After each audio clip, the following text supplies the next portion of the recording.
ನಮಸ್ಕಾರ. ಮೆಗಾ ಸುದ್ದಿ ವಿಶೇಷ ಚರ್ಚಾ ಕಾರ್ಯಕ್ರಮಕ್ಕೆ ಸ್ವಾಗತ. ನಾನು ಸಂಪತ್ ವಂಡಾರು. ಚುನಾವಣೆಯಲ್ಲಿ ಮತದಾರರನ್ನ ಸೆಳೆಯೋಕೆ ರಾಜಕೀಯ ಪಕ್ಷಗಳು ಇತ್ತೀಚಿನ ದಿನಗಳಲ್ಲಿ ಕೊಡ್ತಾ ಇರುವಂತಹ ಗ್ಯಾರಂಟಿಯ ವಿಚಾರವಾಗಿ ಸುಪ್ರೀಂ ಕೋರ್ಟ್ ಆಕ್ಷೇಪವನ್ನು ವ್ಯಕ್ತಪಡಿಸಿದೆ. ಹಾಗೆಯೇ ಗಮನಿಸಬೇಕಾದಂಥ ವಿಚಾರ, ಈ ಗ್ಯಾರಂಟಿಗಳು ಅಥವಾ ಉಚಿತ ಯೋಜನೆಗಳನ್ನು ಕೊಡೋದ್ರಿಂದ ಜನರು ಒಂದು ಕಡೆಯಲ್ಲಿ ಕೆಲಸ ಮಾಡೋದನ್ನೇ ಮರೀತಾರೆ ಎನ್ನುವುದಾಗಿ ಸುಪ್ರೀಂ ಕೋರ್ಟ್ ಹೇಳಿರುವಂಥದ್ದು. ಇದೇ ವಿಚಾರವಾಗಿ ನಾವು ನಿಮಗೆ ಮಾಹಿತಿಯನ್ನು ಕೊಡ್ತಾ ಹೋಗ್ತೀವಿ. ಇದೇ ನಮ್ಮ ಚರ್ಚಾ ವಿಷಯ, ಉಚಿತ ಯೋಜನೆ ಸುಪ್ರೀಂ ಅಸಮಾಧಾನ.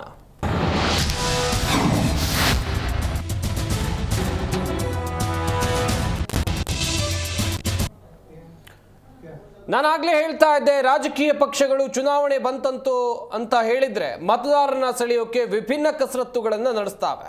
ಅದರಲ್ಲಿ ಈ ಗ್ಯಾರಂಟಿ ಯೋಜನೆಗಳು ಅಥವಾ ಉಚಿತ ಯೋಜನೆಗಳು ಕೂಡ ಒಂದು.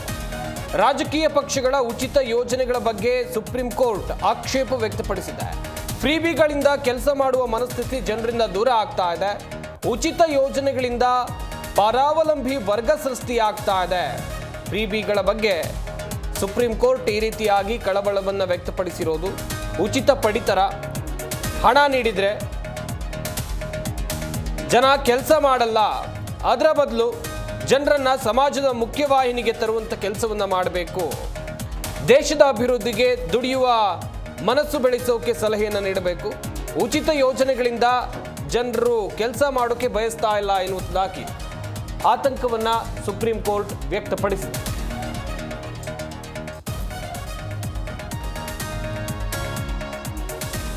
ಗಮನಿಸ್ತಾ ಇರಬಹುದು ವೀಕ್ಷಕರೇ, ನಾನಾಗ್ಲೂ ಕೂಡ ಹೇಳ್ತಾ ಇದ್ದೆ, ಈ ಉಚಿತ ಯೋಜನೆಗಳಿಂದ ಏನೆಲ್ಲ ಆಗಬಹುದು ಅಂತೇಳಿ. ನಮ್ಮ ರಾಜ್ಯದಲ್ಲೂ ಸೇರಿದಂತೆ ವಿವಿಧ ರಾಜ್ಯಗಳಲ್ಲಿ ಇತ್ತೀಚೆಗೆ ಕಳೆದ 2 ವರ್ಷಗಳಲ್ಲಿ ಯಾವುದೆಲ್ಲ ರಾಜ್ಯಗಳಲ್ಲಿ ಚುನಾವಣೆ ಆಗಿದೆ, ಒಂದಷ್ಟು ಉಚಿತ ಯೋಜನೆಗಳನ್ನು ಕೊಟ್ಟಿದ್ದಾರೆ, ಗ್ಯಾರಂಟಿ ಯೋಜನೆಗಳು. ಈ ಗ್ಯಾರಂಟಿ ಯೋಜನೆಗಳಿಂದ ಏನೆಲ್ಲ ಆಗ್ತಾ ಇದೆ, ರಾಜ್ಯ ಅಥವಾ ದೇಶದ ಆರ್ಥಿಕತೆ ಮೇಲೆ ದೊಡ್ಡ ಮಟ್ಟದ ಪರಿಣಾಮ ಬೀರ್ತಾ ಇದೆ. ಈ ಉಚಿತ ಯೋಜನೆಗಳನ್ನ ಇನ್ನು ಮುಂದಾದರೂ ನೋಡಿಕೊಂಡು ಘೋಷಣೆ ಮಾಡಿ. ಒಂದು ರಾಜ್ಯದಲ್ಲಿ 52,000 ಕೋಟಿಗಿಂತ ಅಧಿಕ ಹಣವನ್ನ ಈ ಗ್ಯಾರಂಟಿ ಯೋಜನೆಗಳು ಅಥವಾ ಉಚಿತ ಯೋಜನೆಗಳಿಗಾಗಿ ಮೀಸಲಿಡಬೇಕು ಅಂತ ಹೇಳಿದ್ರೆ ತುಂಬಾ ಕಷ್ಟ ಸಾಧ್ಯ. ಇದರಿಂದ ಜನರಲ್ಲಿ ದುಡಿಯುವ ಮನಸ್ಥಿತಿ ಹೋಗ್ತಾ ಇದೆ. ಇದು ಸುಪ್ರೀಂ ಕೋರ್ಟ್ ಈ ರೀತಿಯಾಗಿ ಕಳವಳ ವ್ಯಕ್ತಪಡಿಸ್ತಾ ಇರೋದು. ಅದರ ಹೊರತಾಗಿ ನಿರಾಶ್ರಿತರು ಅಥವಾ ಬೇರೆ ಬೇರೆ ರೀತಿಯಲ್ಲಿ ಸರ್ಕಾರಗಳು ಸಹಾಯ ಮಾಡಬಹುದು, ಜನರಿಗೆ ಉಚಿತವಾಗಿ ಬೇರೆ ವರ್ಗದವರಿಗೆ ಕೊಡಬಹುದು. ಆದರೆ ಎಲ್ಲ ವರ್ಗದವರಿಗೂ ಒಂದೇ ರೀತಿಯಾಗಿ ಈ ಗ್ಯಾರಂಟಿ ಯೋಜನೆಗಳು ಅಥವಾ ಫ್ರೀಬಿಗಳನ್ನು ಕೊಟ್ಟರೆ ಮುಂದಿನ ದಿನಗಳಲ್ಲಿ ದೊಡ್ಡ ಮಟ್ಟದ ಸಂಕಷ್ಟ ಎದುರಾಗಬಹುದು. ಒಂದು ಕಡೆಯಲ್ಲಿ ಆರ್ಥಿಕತೆ ಮೇಲೆ ಪರಿಣಾಮ ಬೀರಬಹುದು, ಇನ್ನೊಂದು ಕಡೆಯಲ್ಲಿ ಕರ್ನಾಟಕದ 2023-24ನೇ ಸಾಲಿನ ವಿತ್ತೀಯ ಕೊರತೆಯನ್ನು ಕೂಡ ನೀವು ಗಮನಿಸಬೇಕಾಗುತ್ತೆ. ಇತ್ತ ಸುಪ್ರೀಂ ಕೋರ್ಟ್ ಹೇಳಿರುವಂಥ ವಿಚಾರವನ್ನು ಕೂಡ ನೀವಿಲ್ಲಿ ಗಮನಿಸಬೇಕಾಗುತ್ತೆ.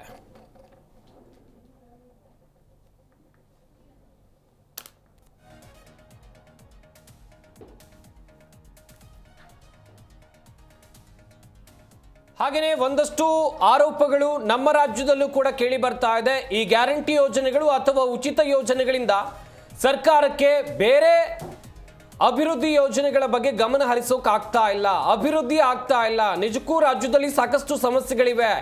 ಅವುಗಳ ಬಗ್ಗೆ ಯಾವುದೇ ರಾಜಕೀಯ ಪಕ್ಷಗಳು ಅಥವಾ ರಾಜಕೀಯ ನಾಯಕರು ಗಮನ ಹರಿಸ್ತಾ ಇಲ್ಲ. ಶಾಸಕರಿಗೆ ಬರಬೇಕಾದಂಥ ಅನುದಾನಗಳು ಬರ್ತಾ ಇಲ್ಲ, ಕ್ಷೇತ್ರಗಳ ಅಭಿವೃದ್ಧಿ ಆಗ್ತಾ ಇಲ್ಲ, ರಸ್ತೆ ಸಮಸ್ಯೆ ಇದೆ, ಹೀಗೆ ಬೇರೆ ಬೇರೆ ಸಮಸ್ಯೆಗಳನ್ನ ಜನ ಎದುರಿಸ್ತಾ ಇದ್ದಾರೆ.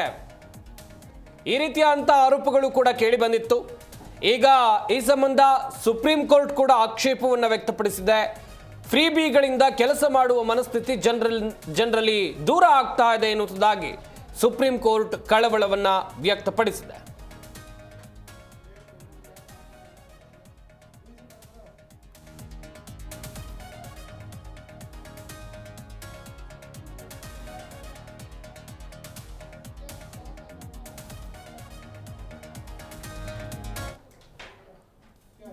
ಇದೇ ವಿಚಾರವಾಗಿ ಚರ್ಚೆಯನ್ನ ಮಾಡ್ತಾ ಹೋಗೋಣ, ಮಾಹಿತಿಯನ್ನ ಕೊಡ್ತಾ ಹೋಗ್ತೀವಿ. ನಮ್ಮ ಸ್ಟುಡಿಯೋದಲ್ಲಿ ಅತಿಥಿಗಳು ಕೂಡ ಜಾಯ್ನ್ ಆಗಿದ್ದಾರೆ. ಮೊದಲನೇದಾಗಿ ರಾಜಕೀಯ ಚಿಂತಕರಾಗಿರುವಂತಹ ಶಶಿಕಾಂತ್ ಯಡಹಳ್ಳಿ ಅವರು ನಮ್ಮ ಈ ಕಾರ್ಯಕ್ರಮದಲ್ಲಿದ್ದಾರೆ. ಸರ್ ನಮಸ್ಕಾರ, ಕಾರ್ಯಕ್ರಮಕ್ಕೆ ಸ್ವಾಗತ. ಹಾಗೆಯೇ ನಾಗರಿಕರಾಗಿರುವಂತಹ ಕೆಂಪಣ್ಣ ಅವರು ನಮ್ಮ ಈ ಕಾರ್ಯಕ್ರಮದಲ್ಲಿದ್ದಾರೆ. ಸರ್ ನಮಸ್ಕಾರ, ಕಾರ್ಯಕ್ರಮಕ್ಕೆ ಸ್ವಾಗತ. ಕೆಂಪಣ್ಣ ಅವರೇ, ಗಮನಿಸ್ತಾ ಇರ್ಬೋದು ನೀವು, ಉಚಿತ ಯೋಜನೆಗಳು ನಮ್ಮ ರಾಜ್ಯ ಅಥವಾ ನಮ್ಮ ದೇಶದ ಬೇರೆ ರಾಜ್ಯಗಳು ಜನರಿಗೆ ಅವಶ್ಯಕತೆ ಇದೆಯಾ? ಉಚಿತ ಯೋಜನೆಗಳು ಅಥವಾ ಫ್ರೀ ಬೀಗಳು ಅಥವಾ ನಾವೇನು ಗ್ಯಾರಂಟಿ ಅಂತ ಕರಿತೀವಿ, ಇದರ ಅಗತ್ಯ ಇದೆಯಾ? ಸರ್, ಉಚಿತ ಅಂತ ಹೇಳ್ಬಿಟ್ಟು ಮೊದಲು ಸ್ಲೋಗ ಮಾಡ್ಬಿಟ್ಟು ಭಾರಿ ಕೊಟ್ಟಿದ್ರು. ಈಗ ಕೊಟ್ಟಾದ ಮೇಲೆ ನಮ್ಮ ಸಾಮಾನ್ಯಗೆ ಗಂಡಸರೆಲ್ಲ ಸೋಂಬೇರಿಗಳಾಗ್ಬಿಟ್ಟಿದ್ದಾರೆ. ಸಾರ್ವಜನಿಕರ ದಿಶಿನಲ್ಲಿ ಕೆಲಸ ಕಾರ್ಯಕ್ಕೆ ಹೋಗ್ತೀರಾ ಸೋಂಬೇರಿಗಳಾಗಿ ಅಕ್ಕಿ ಫ್ರೀ ಎಲ್ಲ ಫ್ರೀ ಮನೇಲಿ ನೋಡ್ಕೋತಾರೆ ಅಂದ್ಬಿಟ್ಟು ಎಲ್ಲ ಸೋಂಬೇರಿಗಳು ಒಂಚೂರು ಕೆಲ್ಸಕ್ಕೆ ಹೋಗ್ತಿಲ್ಲ. ಆಟೋಗೆ ಹೋಗೋನು ಆಟೋಗೆ ಹೋಗ್ತಾ ಇಲ್ಲ, ಕೆಲಸ ಕೂಲಿಗೆ ಹೋಗೋನು ಹೋಗ್ತಾ ಇಲ್ಲ. ಸಾಮಾನ್ಯ ಜನ ಕೆಲಸನ ಮಾಡೋಕ್ಕಾಗದೆ ನಾವ್ಯಾಕ್ರಿ ಮಾಡಬೇಕು, ಫ್ರೀ ಬರ್ತದೆ ಬಿಡ್ರಿ ಹಂಗೆ ಅಂತ ಹೇಳಿದ್ದೆ ನಿರ್ಲಕ್ಷ್ಯ ಮಾಡ್ತಾ ಇದ್ದಾರೆ.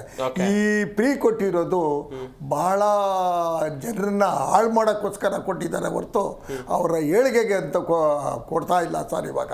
ಯಾಕೆ ಅಂದರೆ ಅವ್ನು ಬೆಳಗಿನ ಸಾಯಂಕಾಲ ತಕ್ಕ ಫುಟ್ಬಾಲ್ ಮೇಲೆ ಕೂತ್ಕೊಂಡು ಸಾಯಂಕಾಲ ಕುಡ್ಕೊಂಡು ಮನೆಗೆ ಹೋಗ್ತಾನೆ. ಮನೇಲಿ ಹೆಂಗಸ ಕಿತ್ಕೊಂಡು ತಿಂದು ಹೆಂಗಸರು ನೋಡ್ಕೊಬೇಕು. ಈ ಕೆಲವು ಈ ಕಾಟ ತಡಿಲಾರ್ದಿರ ಈ ಫ್ರೀ ಕಾಸು ಬರ್ತದಲ್ಲ ಅಂತ ಕೇಳ್ತಾರೆ ಅಂತ ಹೆಂಗಸರು ಬೆಳಿಗ್ಗೆನೆ ಬ್ಯಾಗ್ ತಗಲಾಕೊಂಡು ಹೊಂಟಿಬಿಟ್ರೆ ಬಸ್ ಫ್ರೀ ಅಂತ ಊರೆಲ್ಲ ಸುತ್ತಕೊಂಡು ರಾತ್ರಿ ಬರ್ತಾರೆ. ಈ ಪರಿಸ್ಥಿತಿ ಆಗೋಗ್ಬಿಟ್ಟಿದೆ. ಒಬ್ಬ ಸಾಮಾನ್ಯ ಕೂಲಿಗಾರಕನ ಈಗ ಉದಾಹರಣೆಗೆ ನಮ್ಮ ಒಂದು ತೆಂಗಿನಕಾಯಿ ಅಂಗಡಿ ಹತ್ರ ಒಬ್ಬ ಕಾಯಿ ಸುಲಿತಿದ್ದವನು ಒಂದು ಕಾಯಿಗೆ ₹3 ಕೊಟ್ಟು ಕಾಯಿ ಸುಲಿಸ್ಕೊತಿದ್ದೋ. ಇವತ್ತಿನ ದಿವಸ ಸುಲಿಯೋಕ್ಕೆ ಬರಲ್ಲ. ನಾವು ಹೋಗ್ರಿ ನಮಗೆ ಫ್ರೀಯಾಗಿ ಇದು ಕೊಡ್ತಾರೆ, ಸರ್ಕಾರದವರೆಲ್ಲ ಕೊಡ್ತಾರೆ, ನಿಮ್ಮ ಹತ್ರ ಏನು ಕಾಯಿ ಸುಲಿಯೋದು, ನಿಮ್ಮ ಹತ್ರ ಏನು ಕಾಯಿ ಎಡ್ಸೋದು ಅಂತ ಕಾರವಾಗಿ ಮಾತಾಡ್ತಾರೆ. ಈ ಒಂದು ಸಮಾಜದಲ್ಲಿ ಈ ಫ್ರೀ ಕೊಟ್ಟಿರೋದು ಇದೆಲ್ಲ ಸಾಮಾನ್ಯವಾಗಿ ಹೆಂಗಸರಿಗೆ ಫ್ರೀ ಅಂತ ಮಾಡಿದ್ದು. ಅದನ್ನ ನಮ್ಮ ಜೋಬಗಳು ದುಡ್ಡು ಕಿತ್ತಿ ಹೆಂಗಸರು ಕೊಡ್ತಾವ್ರೆ. ನಮ್ಮನೆಯವ್ರಿಗೆ ನನ್ನ ಜೋಬ್ನಲ್ಲಿ ದುಡ್ಡು ತೆಗೆದು ನಮ್ಮನೆಯವ್ರಿಗೆ ಕೊಡ್ತಾರೆ ಅಂತ ಪರಿಸ್ಥಿತಿ ಬಂದ್ಬಿಟ್ಟಿದೆ. ಆದ್ರಿಂದ ಈ ಫ್ರೀನ ಮೊದಲು ಸುಪ್ರೀಂ ಕೋರ್ಟ್ ಹೇಳಿದ ಪ್ರಕಾರ ಇವತ್ತು ಪೇಪರ್ ಓದಿ ನಮಗೊಂದು ಖುಷಿ ಆಯಿತು. ಆದರೆ ಸುಪ್ರೀಂ ಕೋರ್ಟ್ ಹೇಳಿರೋದು 100% ಸತ್ಯ. ನಮ್ಮ ರಾಜ್ಯ ದೇಶ ದಿವಾಳಿ ಆಗಬಾರ್ದು. ಇದನ್ನ ಫ್ರೀ ಮೊದಲು ಕ್ಯಾನ್ಸಲ್ ಮಾಡಬೇಕು. ಅಕ್ಕಿ ಕೊಡಿ, ಅವ್ರಿಗೆ ಸೌಲಭ್ಯ ಕೊಡಿ. ನಗರ ಪಾಲಿಕೆಯಲ್ಲಿ ಒಂದು ಗುಂಡಿ ಮುಚ್ಚ ಕಾಸಿಲ್ಲ. ಒಂದು ನಗರ ಪಾಲಿಕೆ ಗುಂಡಿ ಬಿದ್ದೋಗದೆ ಅದು ಮುಚ್ಚಿರಿ ಅಂದರೆ ಇಂಜಿನಿಯರ್ ಕಾಸಿಲ್ಲ ಅಂತಾರೆ. ಅದಕ್ಕೆ ಕಾಸಿಲ್ಲ. ಇವರು ಫ್ರೀ ಅದಕ್ಕೆ ಇದಕ್ಕೆ ಅಷ್ಟು ಬಂತು ಇಷ್ಟು ಬಂತು ಅಷ್ಟು ಕೊಟ್ಟೋ ಇಷ್ಟು ಕೊಟ್ಟೋ ಅಂತ ಹೇಳ್ತಾರೆ. ಎಲ್ಲಿ ಹೋಗುತ್ತೋ ಎಲ್ಲಿ ಬರುತ್ತೋ. ಆದರೆ ಬೆಲೆ ಮಾತ್ರ ಟ್ಯಾಕ್ಸು ಜಾಸ್ತಿ ಮಾಡಿದ್ರು. ವಾಟರ್ ಬಿಲ್ ಮೊನ್ನೆ ವಾಟರ್ ಬಿಲ್ ಜಾಸ್ತಿ ಮಾಡವ್ರೆ, ಈ KB ಬಿಲ್ ಜಾಸ್ತಿ ಮಾಡವ್ರೆ, ನೆಕ್ಸ್ಟ್ ಕರೆಂಟ್ ಬಿಲ್ ಜಾಸ್ತಿ, ಎಲ್ಲ ಜಾಸ್ತಿ ಮಾಡ್ಕೊಂಡು ಹೋಗ್ತಾರೆ. ಅಲ್ಲಿ ಎಲ್ಲಿ ನಮ್ಮದಕ್ಕಿಂತ ಅವ್ರಿಗೆ ಕೊಡ್ತಾವ್ರೆ. ನಮ್ಮ ಜವಾಗಳು ದುಡ್ಡು ತೆಗೆದು ಅವ್ರು ಕೊಡೋಕ್ಕೆ ಅವ್ರಿಗೆ ಹೊಟ್ಟೆ ನೋವೇನಿಲ್ವಲ್ಲ, ಅವ್ರ ದುಡ್ಡೇನು ಕೊಡಲ್ವಲ್ಲ, ನಮ್ಮ ದುಡ್ಡು ತಾನೇ ಅವ್ರು ಕೊಡ್ತಾ ಇರೋದು. ಅದಕ್ಕೋಸ್ಕರ ಇದನ್ನ ಮೊದಲು ಈ ಫ್ರೀ ಅನ್ನೋದನ್ನ ಸ್ಥಗಿತಗೊಳಿಸ್ಬೇಕು, ಇದನ್ನ ರದ್ದುಗೊಳಿಸ್ಬೇಕು. ಜನರಿಗೆ ಒಂದು ಸೋಂಬೇರಿ ಆಗದಿರಾ ದುಡಿಯೋಕ್ಕೆ ಅಂತ ಅವ್ರಿಗೊಂದು ಅವಕಾಶ ಕೊಟ್ಟು ಅವ್ರಿಗೊಂದು ಮನುಷ್ಯನಾಗಿ ಮಾಡಬೇಕು ಅಂತ ಹೇಳಿ ನನ್ನ ಅನಿಸಿಕೆ. Yes sir. ಶಶಿಕಾಂತ್ ಸರ್, ಗಮನಿಸ್ತಾ ಇದ್ರೆ ಸುಪ್ರೀಂ ಕೋರ್ಟ್ ಕಳವಳ ವ್ಯಕ್ತಪಡಿಸಿದೆ. ಈ ಫ್ರೀ ಬಿಗಳಿಂದ ಮುಂದಾಗುವಂಥ ಸಮಸ್ಯೆಗಳು, ನೀವೇನೋ ಮತದಾರನ ಸೆಳೆಯೋಕೆ ನಾನಾ ರೀತಿಯ ಪೈಪೋಟಿಗಳನ್ನು ಮಾಡಿ ಫ್ರೀ ಬಿಗಳನ್ನು ಅಥವಾ ಉಚಿತ ಯೋಜನೆಗಳನ್ನು ಕೊಟ್ಬಿಡ್ತೀರಿ. ಆದರೆ ಇದರಿಂದ ಜನರು ಕೆಲಸನೇ ಮಾಡೋದಿಲ್ಲ, ಮನೆಯಲ್ಲೇ ಕೂತಿರ್ತಾರೆ ಅನ್ನೋದಾಗಿ ಕಳವಳವನ್ನು ವ್ಯಕ್ತಪಡಿಸಿದೆ. ಈ ಫ್ರೀ ಯೋಜನೆಗಳ ಕುರಿತಂತೆ ಅಗತ್ಯ ಅಥವಾ ಅನಗತ್ಯದ ಬಗ್ಗೆ ಮಾತನಾಡ್ತಾ ಹೋಗೋದಾದ್ರೆ ಸರ್, ಈ ಹೊಟ್ಟೆ ತುಂಬಿದವ್ರು ಇರ್ತಾರಲ್ಲ ಸರ್, ಯಾವತ್ತೂ ಸಹಿತ ಹಸಿದವರನ್ನ ಹಂಗಿಸುವ ಕೆಲಸ ಮಾಡ್ತಾರೆ. ಇದು ಎಲ್ಲವೂ ಸಹಿತ ಸುಳ್ಳು ಪ್ರಪಗಂಡಗಳನ್ನು ಮಾಡ್ತಾ ಹೋಗ್ತಾರೆ. ಯಾಕಂದ್ರೆ ಈ ರೀತಿ ಹೇಳ್ತಕ್ಕಂಥವ್ರು ಯಾರೂ ಸಹಿತ ಬಡವರಲ್ಲ, ಯಾರೂ ಸಹಿತ ಹಸಿದವರಲ್ಲ, ಯಾರೂ ಸಹಿತ ಹೊಟ್ಟೆ ಬಟ್ಟೆಗೆ ಕೊರತೆಯನ್ನು ಅನುಭವಿಸಿದವರಲ್ಲ. ಯಾಕಂದ್ರೆ ಫ್ರೀ ಬೀಸ್ ಅಂದ್ರೆ ಏನು, ಆ ಹೆಸರೇ ಮೊದಲು ತಪ್ಪು. ಆಯ್ತಾಯ್ತಾ? ಯಾರು ಯಾರಿಗೂ ಉಚಿತವಾಗಿ ಕೊಡುವುದಿಲ್ಲ. ಯಾಕೆ ಅಂತಂದ್ರೆ ಇಲ್ಲಿರ್ತಕ್ಕಂಥ ಬಹುಸಂಖ್ಯಾತ ದುಡಿಯುವ ವರ್ಗದವರು ಪ್ರತಿನಿತ್ಯ ಬೆಳಗಿಂದ ಸಾಯಂಕಾಲ ಒಂದೊಂದು ಸಣ್ಣದಾದಂತ ಒಂದು ಪೆನ್ ತಗೊಂಡ್ರು ಅವ್ರು ದುಡ್ಡು ಕಟ್ತಾರೆ, ತೆರಿಗೆಯನ್ನು ಕಟ್ತಾರೆ. ಈ ನಿಮ್ಮ ಜೇಬಲ್ಲಿ ಕಾಸು ಕೊಡ್ತಾರೆ ಅಂದ್ರಲ್ಲ, ನಿಮ್ಮ ಜೇಬಲ್ಲಿ ಕಾಸು ಎಲ್ಲಿಂದ ಬರುತ್ತೆ? ಸರ್ಕಾರಕ್ಕೆ ಕಾಸು ಎಲ್ಲಿಂದ ಬರುತ್ತೆ? ಕಾಸು ಬರುವುದು ಜನರು ಕೊಡುವ ತೆರಿಗೆ ದುಡ್ಡಿನಿಂದ. ತೆರಿಗೆ ದುಡ್ಡೇನು ಚಿಕ್ಕ ಪುಟ್ಟ ಇಲ್ಲ ಸ್ವಾಮಿ. 12%, 18% GST ಹಾಕ್ತಾನೆ ಇದ್ದಾರೆ. ಪ್ರತಿಯೊಂದಕ್ಕೂ ನಾವು ಏನನ್ನೇ ಪರ್ಚೇಸ್ ಮಾಡಿದ್ರು ಸಹಿತ ನೀವು ತೆರಿಗೆಯನ್ನು ಕಲೆಕ್ಟ್ ಮಾಡ್ತೀರಾ. ರಾಜ್ಯದವರು ಕಲೆಕ್ಟ್ ಮಾಡ್ತಾರೆ, ಕೇಂದ್ರದವರು ಕಲೆಕ್ಟ್ ಮಾಡ್ತಾರೆ. ಒಂದು ಕೇಂದ್ರ ಸರ್ಕಾರ ಕರ್ನಾಟಕದಿಂದ 4.5 ಲಕ್ಷ ಕೋಟಿ ರೂಪಾಯಿ GST ಏನು ಕಲೆಕ್ಟ್ ಮಾಡುತ್ತಲ್ಲ, ಆ 4.5 ಲಕ್ಷ ಕೋಟಿ ಶ್ರೀಮಂತರಿಂದ ಬಂದದ್ದಲ್ಲ, ಎಲ್ಲವೂ ಸಹಿತ ಪ್ರತಿಯೊಬ್ಬ ಬಡ, ಯಾಕೆ ಬಹುಸಂಖ್ಯಾತ ಬಡ ಜನರು ಪ್ರತಿನಿತ್ಯ ಖರೀದಿಸುವ ಒಂದೊಂದು ವಸ್ತುಗಳಿಂದ, ಒಂದೊಂದು ಉತ್ಪನ್ನಗಳಿಂದ ಕಟ್ಟತಕ್ಕಂಥ ತೆರಿಗೆ ಹಣ ಇದೆ ಅಲ್ವಾ, ಅದು ಸರ್ಕಾರಕ್ಕೆ ಹೋಗುತ್ತೆ. ಸರ್ಕಾರ ಏನ್ ಮಾಡ್ಬಿಟ್ಟು ಅದ್ರ ಕೆಲಸ ಏನು ಅಂದ್ರೆ ಮತ್ತೆ ವಾಪಸ್ ಅವ್ರಿಗೆ ಕೊಡ್ಬೇಕಾಗಿರ್ತಕ್ಕಂಥದ್ದು ಸರ್ಕಾರದ ಕೆಲಸ. ಆರ್ಥಿಕತೆ ಅಂದ್ರೆ ಏನು ಅಂತಂದ್ರೆ ಎಲ್ಲಿ ಹಣಕಾಸು ಹಣ ಅನ್ನೋದು ಚಲಾವಣೆಯಲ್ಲಿರುತ್ತೆ ನಿರಂತರವಾಗಿ, ಅಲ್ಲಿ ಮಾತ್ರ ಅಭಿವೃದ್ಧಿಯನ್ನು ಸಾಧ್ಯ ಆಗುತ್ತೆ. ಚಲಾವಣೆ ನಿಂತು ಹೋಗ್ಬಿಟ್ರೆ ಅಭಿವೃದ್ಧಿ ನಿಂತು ಹೋಗ್ಬಿಡುತ್ತೆ. ಈಗ ನನಗೆ ಉತ್ಪಾದನೆ ಮಾಡ್ತಾರೆ, ಎಷ್ಟೋ ಫ್ಯಾಕ್ಟ್ರಿಗಳಿದಾವೆ ಅಲ್ವಾ, ಉತ್ಪಾದನೆ ಅವರು ಒಂದು ಪ್ರಾಡಕ್ಟ್ ಮಾಡುವಾಗ ಪ್ರಾಡಕ್ಟ್ ತೆಗೆದುಕೊಳ್ಳೋದು ಯಾರು? ಜನರು. ಆ ಪ್ರಾಡಕ್ಟ್ ಜನರು ತೆಗೆದುಕೊಳ್ಳಕ್ಕೆ ಅವ್ರಿಗೆ ಹಣಕಾಸಿನ ಸೌಲಭ್ಯವೇ ಇಲ್ಲ ಅಂತಂದ್ರೆ, ಅವ್ರಿಗೆ ಅರ್ನಿಂಗ್ ಇಲ್ಲ ಅಂತಂದ್ರೆ, ಅವರು ಯಾವುದೋ ರೀತಿಯಾದಂಥ ಕೆಲಸನೇ ಅವ್ರಿಗೆ ಸಿಗದೇ ಇದ್ರೆ, ನಿರುದ್ಯೋಗ ಜಾಸ್ತಿ ಆದ್ರೆ, ಊಟ ಮಾಡೋದು ನಿಲ್ಲಿಸಿದ್ರೆ, 3 ಹೊತ್ತಿಗೆ 2 ಹೊತ್ತು ಊಟ ಮಾಡಿದ್ರೆ, 1 ಹೊತ್ತು ಊಟ ಮಾಡಿದ್ರೆ, ಬಟ್ಟೆ ಖರೀದಿ ನಿಲ್ಲಿಸಿದ್ರೆ, ಆಮೇಲೆ ಯಾರು ಅವರು ಫ್ರಿಜ್ಜು ಇನ್ನೊಂದು ಮತ್ತೊಂದು ಖರೀದಿ ನಿಲ್ಲಿಸಿದ್ರೆ, ಎಲ್ಲ ಇಂಡಸ್ಟ್ರಿಗಳು ತೋಪು ಹೊಡೆದು ಬಿಡ್ತವೆ. ಅರ್ಥ ಮಾಡ್ಕೊಳ್ಳಿ, ಒಂದು ಸಾರ್ತಿ ಉತ್ಪಾದನೆ ನಿಂತು ಹೋಗ್ಬಿಟ್ರೆ, ಆ ಉತ್ಪಾದನೆ ನಿಂತೋದ್ರೆ ಅಷ್ಟೊಂದು ನಿರುದ್ಯೋಗ ಉಂಟಾಗುತ್ತೆ. ಅದಕ್ಕೋಸ್ಕರನೇ ಮೊಟ್ಟ ಮೊದಲನೇದಾಗಿ ನೀವು ಕೊಡ್ತಾ ಇರೋದು ಫ್ರೀ ಬಿ ಅಲ್ಲ ಸ್ವಾಮಿ. ಎಲ್ಲಾ ಬಹು ಜನರು ಸಹಿತ ಮೊದಲು ಮಾಡಬೇಕಾಗಿರೋ ಕೆಲಸ ಏನು ಅಂತಂದ್ರೆ, ತೆಗೆದುಕೊಳ್ಳುವ ಪ್ರತಿಯೊಂದು ಉತ್ಪನ್ನಗಳಿಗೆ, ವಸ್ತುಗಳಿಗೆ ನಿರಂತರವಾಗಿ ಟ್ಯಾಕ್ಸ್ ಕಟ್ತಾರೆ. ಅವರೊಂದು ಬೈಕ್ ತಗೊಂಡ್ರೆ ಟ್ಯಾಕ್ಸ್ ಕಟ್ತಾರೆ, ಒಂದು ಸೈಕಲ್ ತಗೊಂಡ್ರೆ ಟ್ಯಾಕ್ಸ್ ಕಟ್ತಾರೆ, ಒಂದು ಪೆನ್ ತಗೊಂಡ್ರೆ ಟ್ಯಾಕ್ಸ್ ಕಟ್ತಾರೆ, 1 kg ಅಕ್ಕಿ ತಗೊಂಡ್ರೆ ಹೊರಗಡೆ ಟ್ಯಾಕ್ಸ್ ಕಟ್ತಾರೆ. ಆಮೇಲೆ ಇವರು ಅಕ್ಕಿ ಮೇಲೆ ಕಣ್ಣು, ಅಕ್ಕಿ ಕೊಡ್ತೀವಿ, ಫ್ರೀಯಾಗಿ ಅಕ್ಕಿ ಕೊಡ್ತೀವಿ ಅಂತ. ಅಲ್ಲ ರೀ, ಫ್ರೀಯಾಗಿ ಅಕ್ಕಿ ನೀವೇನಾದ್ರು ನಿಲ್ಲಿಸ್ಬಿಟ್ರೆ ನಾಳೆ ರೈತರು ಸಾಯ್ತಾರ್ರಿ. ಯಾಕೆ ಹೇಳಿ? ರೈತರಿಂದಲೇ ಅಕ್ಕಿಯನ್ನ ಕೇಂದ್ರ ಸರ್ಕಾರ ಖರೀದಿ ಮಾಡುತ್ತೆ. ಅಲ್ಲ ಸರ್, ರೈತರಿಗೆ ಅಕ್ಕಿ ಮಾರಾಟ ಮಾಡೋಕೆ ಬೇರೆ ಬೇರೆ, ಈಗ ಎಲ್ಲರೂ ಊಟ ಮಾಡಬೇಕು, ಎಲ್ಲ ವರ್ಗದವರು, ಬಡ ವರ್ಗದವರು, ಮಧ್ಯಮ ವರ್ಗದವರು, ಶ್ರೀಮಂತರು ಎಲ್ಲರೂ ಊಟ ಮಾಡಬೇಕು ಅಂತ ಹೇಳಿದ್ರೆ ಅಕ್ಕಿಯನ್ನ ಖರೀದಿ ಮಾಡಲೇಬೇಕು. ಅಕ್ಕಿಯನ್ನ ಸರ್ಕಾರ ಮಾತ್ರ ಮಾರಾಟ ಮಾಡೋದಲ್ಲ, ಎಲ್ಲಾ ಕಡೆ ಸಿಗುತ್ತೆ. ರೈತರಿಗೆ ಮಾರುಕಟ್ಟೆ ಸಿಗುತ್ತಲ್ಲ ಸರ್ ಹೇಗಿದ್ರು? ರೈತರಿಗೆ ಹೆಚ್ಚು ಮಾರುಕಟ್ಟೆ ಸಿಗುವುದು ಏನಂದ್ರೆ, ಸರ್ಕಾರ, ಕೇಂದ್ರ ಸರ್ಕಾರ ತೆಗೆದುಕೊಳ್ತಕ್ಕಂಥ ಈ ಅಕ್ಕಿಯ ಅನ್ನ ಪರ್ಚೇಸ್ ಮಾಡುತ್ತೆ. ಆ ಪರ್ಚೇಸ್ ಮಾಡಿದ್ದೀನಿ ಏನು ಮಾಡುತ್ತೆ ಅದು ಮತ್ತೆ ರಾಜ್ಯಗಳು. ಯಾಕೆಂದ್ರೆ ಆಹಾರ ಭದ್ರತಾ ಕಾಯ್ದೆಯನ್ನ ಮನಮೋಹನ್ ಸಿಂಗ್ ರವರು ಇದ್ದಾಗ ತೆಗೆದುಕೊಂಡು ಬಂದ್ರು. ಇಲ್ಲಿ ಇರ್ತಕ್ಕಂಥವ್ರು ಯಾರು ಹಸಿವೆಯಿಂದ ಸಾಯಬಾರದು, ಪ್ರತಿಯೊಬ್ಬರಿಗೂ ಆಹಾರವನ್ನ ಕೊಡಬೇಕು, ಅದು ಸರ್ಕಾರದ ಕೆಲಸ ಅಂತ. ಸೊ ಇಲ್ಲಿ ಏನ್ ಮಾಡ್ತಾ ಇದೀವಿ ನಾವು, ಅದು ಕಾನೂನು, ಅದು ಸಂವಿಧಾನಾತ್ಮಕವಾದಂತಹ ಹಕ್ಕು, ಅದು ನಮಗೆ ಕೊಡಬೇಕು ಅಂತ. ಯಾಕೆ ಕೊಡಬೇಕು ಅಂತಂದ್ರೆ, ಸರ್ಕಾರ ರೇ ಸ್ವಾಮಿ ನಾನು ಟ್ಯಾಕ್ಸ್ ಕಟ್ತೀನಿ, ನಾನು ಕೊಡಿ, ದುಡಿತೀನಿ ಕೊಡಿ. ಆಯ್ತು ಸ್ವಾಮಿ, ಇವ್ರು ಮನೆ ಕಟ್ಟಿದ್ರಲ್ವಾ, ಇವ್ರು ಮನೆ ಕಟ್ಟಿದವ್ರು ಇನ್ನೂವರೆಗೂ ಬೀದಿಯಲ್ಲಿ ಇದಾರಲ್ಲ ಸ್ವಾಮಿ, ಇವ್ರು ಕೋಟಿ ರೂಪಾಯಿ ಮನೆಗಳನ್ನ ಕಟ್ಟಿಸ್ಕೊಂಡು ಕೂತ್ಕೊಂಡ್ರು. ಅವ್ರು ಎಲ್ಲಿದ್ದಾರೆ ಇವಾಗ? ಇನ್ನು ಗುಡಿಸಲಲ್ಲಿ ಇದಾರಲ್ಲ. ಹಾಗಾದ್ರೆ ಅವ್ರು ಯಾವಾಗ ಏನ್ ಮಾಡೋದು? ನೀವು ಕೊಡೋ 5 kg ಅಕ್ಕಿಯಲ್ಲಿ ಅವರು ಸರ್ ಇಲ್ಲಿಗೆ ಸುಪ್ರೀಂ ಕೋರ್ಟ್ ಹೇಳಿರುವಂತ ವಿಚಾರ ಅದೇ ಸರ್, ಜನರು ದುಡಿಯುವ ವರ್ಗಕ್ಕೆ ಬರಬೇಕು. ಫ್ರೀ ಯೋಜನೆಗಳಿಂದ ಬರುವಂತ ಅಕ್ಕಿ ಊಟ ಮಾಡಿಕೊಂಡು ಅಥವಾ ಸಿಗುವಂತ ಹಣದಲ್ಲಿ ಅವ್ರು ಖರ್ಚು ಮಾಡಿಕೊಂಡು ಅವ್ರು ಇರೋದಲ್ಲ, ಅವರು ಕೂಡ ದುಡಿಯುವ ವರ್ಗಕ್ಕೆ ಬರಬೇಕು, ದುಡಿದು ಅವರು ಕೂಡ ಅಭಿವೃದ್ಧಿ ಹೊಂದಬೇಕು ಎನ್ನುವುದಾಗಿ ಕೋರ್ಟ್ ಹೇಳ್ತಾ ಇದೆ. ಈಗ ಎಷ್ಟು ಜನ ದುಡಿತಾ ಇದ್ದಾರೆ, ದುಡಿತಾ ಇಲ್ಲ ಅನ್ನೋದು ಸರ್ವೆ ಮಾಡಿ. ಪ್ರತಿನಿತ್ಯ ಬೆಂಗಳೂರಿಗೆ, ಕೋಲಾರದಿಂದ ಟ್ರೈನ್ ಬರ್ತವೆ, ತುಂಬಿ ಬರ್ತವೆ, ಅವರೆಲ್ಲ ಕೂಲಿ ಕಾರ್ಮಿಕರು. ತುಮಕೂರಿಂದ ಟ್ರೈನ್ಗಳು ಬರ್ತವೆ, ತುಂಬಿ ಬರ್ತವೆ, ಅವರೆಲ್ಲರೂ ಸಹಿತ ಕಾರ್ಮಿಕರು, ಅದರಲ್ಲಿ ಬಹುಸಂಖ್ಯಾತರು ಗಂಡಸರು. ಹಾಗಾಗಿ ಅವರೆಲ್ಲರೂ ಸಹಿತ ಯಾಕೆ ಬರ್ತಾರೆ ಇಲ್ಲಿ ಬೆಂಗಳೂರಿಗೆ ಕೆಲಸ ಹುಡುಕೊಂಡು? ಅವರು ಸಹಿತ 5 kg ಅಕ್ಕಿ ತಿನ್ಕೊಂಡ್ಬಿಟ್ಟು ಆರಾಮಾಗಿ ಇರಬಹುದಲ್ವಾ? ಅವ್ರ ಹೆಣ್ಮಕ್ಳು ಕೂಡ 2,000 ರೂಪಾಯಿದಲ್ಲಿ ಮಜಾ ಮಾಡ್ಬೋದಲ್ವಾ? ನೀವು ಕೊಡ್ತಾ ಇರೋದು ಸರ್, ನಮ್ಗೆ ಹೇಳ್ತಾ ಇದ್ದಾರೆ ಅವ್ರ ಮಕ್ಕಳಿಗೆ ಪುಟಕೋಸಿಗೆ ಆಗೋದಿಲ್ಲ ಸರ್. ನೀವು ಹೇಳ್ತಾ ಇದ್ದೀನಿ, ನಾನು ನೀವು ನಿಮ್ ಸಂಬಳ ತಗೊಳ್ತೀರ 50,000, ನಾನು ಸಂಪಾದನೆ ಮಾಡ್ತೀನಿ 50,000. ಅರ್ಥ ಆಯ್ತಾ? ಅವ್ರಿಗೆ ಇರೋದು ನಾವು ಕೊಡ್ತಾ ಇರೋ 2,000 ರೂಪಾಯಿ ಏನಕ್ಕೆ ರೀ? ಅವ್ರಿಗೆ ಡೈಪರ್ಗೆ ಆಗೋದಿಲ್ಲ ಖರ್ಚು, ಅದನ್ನ ನಾವು ದೊಡ್ಡದಾಗಿ ಮಾಡ್ತೀವಿ. ಅಯ್ಯೋ 2,000 ರೂಪಾಯಿ ಖರ್ಚು ಮಾಡ್ತಿದೀವಿ, 2,000 ರೂಪಾಯಿ ಕೊಡ್ತಾ ಇದೀವಿ ಅಂತ ಹೇಳ್ಬಿಟ್ಟು. ನೀವು ಕೊಡ್ತಾ ಇರೋ ದುಡ್ಡು ಯಾವುದು ಸಹಿತ ಅವರು ಮನೆಯಲ್ಲಿ ಇಟ್ಕೊಂಡ್ಬಿಟ್ಟು ಭದ್ರವಾಗಿ ಮುಚ್ಚಿಡೋದಿಲ್ಲ. ನಾವು ಮುಚ್ಚಿಡ್ತೀವಿ ಸ್ವಾಮಿ, ನಾವು ಬ್ಲಾಕ್ ಮನಿ ಮಾಡ್ಕೊಂಡು. ಅವ್ರು ಯಾರು ಮುಚ್ಚಿಡೋದಿಲ್ಲ. ಅವ್ರು ಏನ್ ಮಾಡ್ತಾರೆ, ಅದನ್ನ ಮತ್ತೆ ರೊಟೇಟ್ ಮಾಡ್ತಾರೆ, ಹೋಗ್ತಾರೆ, ಒಂದು ಕೂಡಿ ಇಟ್ಬಿಟ್ಟು ಒಂದು ಫ್ರಿಜ್ ತಗೊಳ್ತಾರೆ, ಕೂಡಿ ಇಟ್ಬಿಟ್ಟು ಮತ್ತೆ ಇನ್ನೇನೋ ತಗೊಳ್ತಾರೆ, ಮಕ್ಕಳಿಗೆ ಶಾಲೆ ಫೀಸ್ ಕೊಡ್ತಾರೆ. ಇಲ್ಲಿರ್ತಕ್ಕಂಥ ದುಡ್ಡು ಏನಾಯ್ತು, ಸರ್ಕ್ಯುಲೇಟ್ ಆಯ್ತು. ಯಾವಾಗ ಸರ್ಕ್ಯುಲೇಟ್ ಆಗುತ್ತೋ ಅವಾಗ ಫ್ರಿಜ್ ಖರೀದಿ ಮಾಡ್ತಾರೆ, ಬೈಕ್ ಖರೀದಿ ಮಾಡ್ತಾರೆ. ಇಲ್ಲ, ಅವ್ರ ಹತ್ರ ದುಡ್ಡಿಲ್ಲ, ಖರೀದಿ ಮಾಡೋದಿಲ್ಲ, ಉತ್ಪಾದನೆ ನಿಂತೋಗುತ್ತೆ, ನಿರುದ್ಯೋಗ ಸಮಸ್ಯೆ ಜಾಸ್ತಿ ಆಗುತ್ತೆ. ಇವು ಒಂದಕ್ಕೊಂದು ಲಿಂಕ್ ಆಗಿರ್ತವೆ. ಜನರ ಅಭಿವೃದ್ಧಿ, ಅರ್ಥ ಆಯ್ತಾ? ಅವ್ರಿಗೆ ಬೇಕಾಗಿರೋದು ದುಡಿಯೋ ವರ್ಗದ ಕಾರ್ಮಿಕರು ಬೇಕು ಅಂತ. ಸರಿ, ಕಾರ್ಮಿಕರು ಬೇಕು ಅಂತಂದ್ರೆ ಕಾರ್ಮಿಕರು ಹೇಗಿರ್ಬೇಕು? ಆಯ್ತಪ್ಪ, ಇವ್ರು ಹೇಳಿದ್ರು ಅದೇನೋ ಕಾಯಿ ಸೂಲಿ ಅದು 3 ರೂಪಾಯಿ ಬರ್ತಿದ್ರು, ಇವಾಗ ಬರೋದಿಲ್ಲ ಅಂತ ಹೇಳ್ಬಿಟ್ಟು, ಸ್ವಾಮಿ ಒಂದು ಕೆಲಸ ಮಾಡಿ, ಆ 3 ರೂಪಾಯಿ ಬದಲಾಗಿ 6 ರೂಪಾಯಿ ಕೊಡಿ. ಯಾಕೆಂತಂದ್ರೆ ನಾವು ಲೇಬರ್ನ ಏನ್ ಮಾಡ್ತಾ ಇದೀವಿ, ಕೆಲಸಗಾರನ ಅತ್ಯಂತ ಕಡಿಮೆ ಕೂಲಿಯನ್ನು ಕೊಟ್ಬಿಟ್ಟು, ಯಾಕೆ ಸ್ವಾಮಿ ನಾವು ಎ ಸಿ ರೂಮಲ್ಲಿ ಕೂತ್ಕೊಂಡು 50,000 ಸಂಪಾದನೆ ಮಾಡ್ತಿದೀವಿ, ಅಲ್ಲಿ ಇರ್ತಕ್ಕಂಥ ಕೂಲಿ ಅವನಿದಾನಲ್ವಾ ಅವ್ನು 15,000 ಸಂಪಾದನೆ ಮಾಡ್ತಾರೆ. ಅವ್ರು 3 ರೂಪಾಯಿ 6 ರೂಪಾಯಿ ಕೊಟ್ರೆ ಅಲ್ಲಿ ಮಾರಾಟ ಮಾಡೋ ಜಾಗದಲ್ಲೂ ಕೂಡ ರೇಟ್ ಜಾಸ್ತಿ ಆಗುತ್ತೆ, ಆಮೇಲೆ ಖರೀದಿ ಮಾಡೋನು ಕೂಡ ಜನಸಾಮಾನ್ಯ, ಆಮೇಲೆ ಬೆಲೆ ಏರಿಕೆ ಹೊರೆ ಬೀಳೋದು ಕೂಡ ಜನಸಾಮಾನ್ಯ ಮೇಲೆ. ಸರಿ ಸರ್, ಈಗ ನಂದೊಂದು ತೋಟ ಇದೆ, ನೆನ್ಪಿಟ್ಕೊಳ್ಳಿ. ನನ್ನ ತೋಟದಲ್ಲಿ ತೆಂಗಿನಕಾಯಿ ಇದೆ. ತೆಂಗಿನಕಾಯಿ ಏನ್ ಮಾಡ್ತಾ ಇದ್ದೀನಿ ಗೊತ್ತಾ ಸರ್, ನಾನೊಬ್ಬ ರೈತ. ಇಲ್ಲಿ ತಗೊಳ್ತಾ ಇದ್ರು 12 ರೂಪಾಯಿ ಒಂದು ತೆಂಗಿನಕಾಯಿ ತಗೊಳ್ತೀವಿ ನಾವು. ತಗೊಳ್ತಾನೆ ಯಾರೋ ಒಬ್ಬ ಅಲ್ಲಿರ್ತಕ್ಕಂಥ ದಲ್ಲಾಳಿ. ಆ 12 ರೂಪಾಯಿ ತೆಗೆದುಕೊಂಡು ಅವ್ನು ಹೋಗ್ಬಿಟ್ಟು ಮುಂದ್ಗಡೆ ಇನ್ನೊಂದು ಮಾಡ್ತಾನೆ 15 ರೂಪಾಯಿ ಮಾರ್ತಾನೆ. 15 ರೂಪಾಯಿ ಇವ್ರು ಮಂಡಿಗೆ ಬರೋದ್ರಲ್ಲಿ 25 ರೂಪಾಯಿ ಆಗುತ್ತೆ. ನಿಮ್ಗೆ ಎಂಡ್ ಯೂಸರಿಗೆ ಬರೋದ್ರೊಳಗಡೆ ಅದು 35 ರೂಪಾಯಿ ಆಗಿರುತ್ತೆ. ಹಾಗಾದಾಗ ರೈತನಿಗೆ ಎಷ್ಟು ಸಿಕ್ತು, ದಲ್ಲಾಳಿಗೆ ಎಷ್ಟು ಸಿಕ್ತು, ಇದನ್ನ ಗಮನಕ್ಕೆ ಇಟ್ಕೊಳ್ಳಿ ನೀವು ನೋಡೋಣ.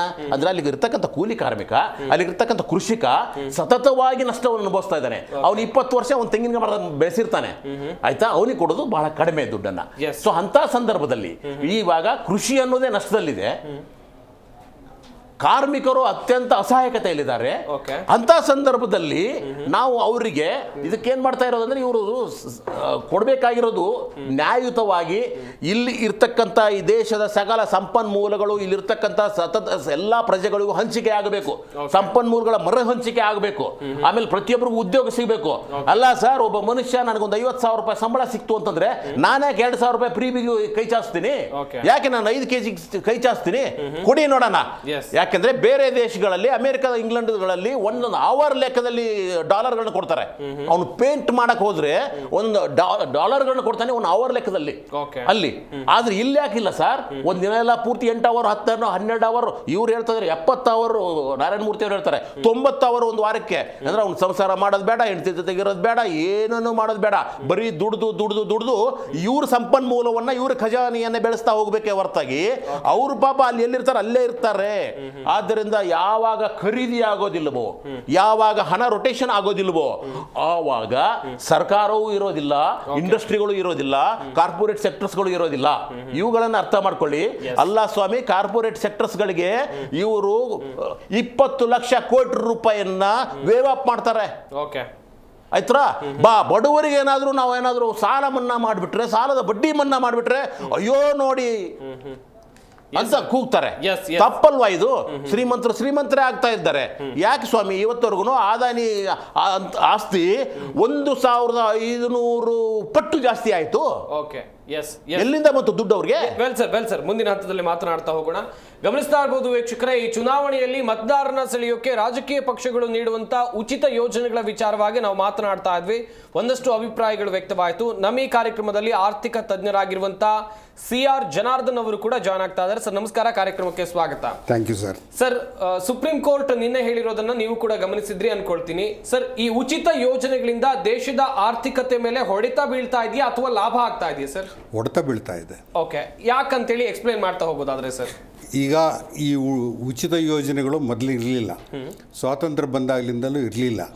ಇದು ಕೇಜ್ರಿವಾಲ್ ಒಂದು ಇಂಟ್ರೊಡ್ಯೂಸ್ ಮಾಡಿದ್ರು, ಅದು ಕ್ಲಿಕ್ ಆಗಿ ಡೆಲ್ಲಿನಲ್ಲಿ ಅವರು ರಾಜಕೀಯಕ್ಕೆ ಬಂದರು. ಆ ರಾಜಕೀಯಕ್ಕೆ ಬಂದಾಗ ಅವರು ಕ್ಲೀನ್ ಗೌರ್ಮೆಂಟ್ ಕೊಡ್ತಾನೆ ಮತ್ತೆ ಅಂತೇಳಿ ಜನ ನಂಬಿದ್ರು. ಅದರಿಂದ ಅವರು ಯಾವಾಗ ಫ್ರೀ ಯೋಜನೆ ಮಾಡಿದ್ರು, ಅಧಿಕಾರಕ್ಕೆ ಬಂದರು, ಇದನ್ನು ನಾವು ಈ ಸ್ಕೀಮ್ ನಾವು ಯಾಕೆ ಅಳವಡಿಸಬಾರದು ಅಂತ ಅಂದ್ಬಿಟ್ಟು ಬೇರೆ ಪಕ್ಷದವರು ಮಾಡಿದ್ರು.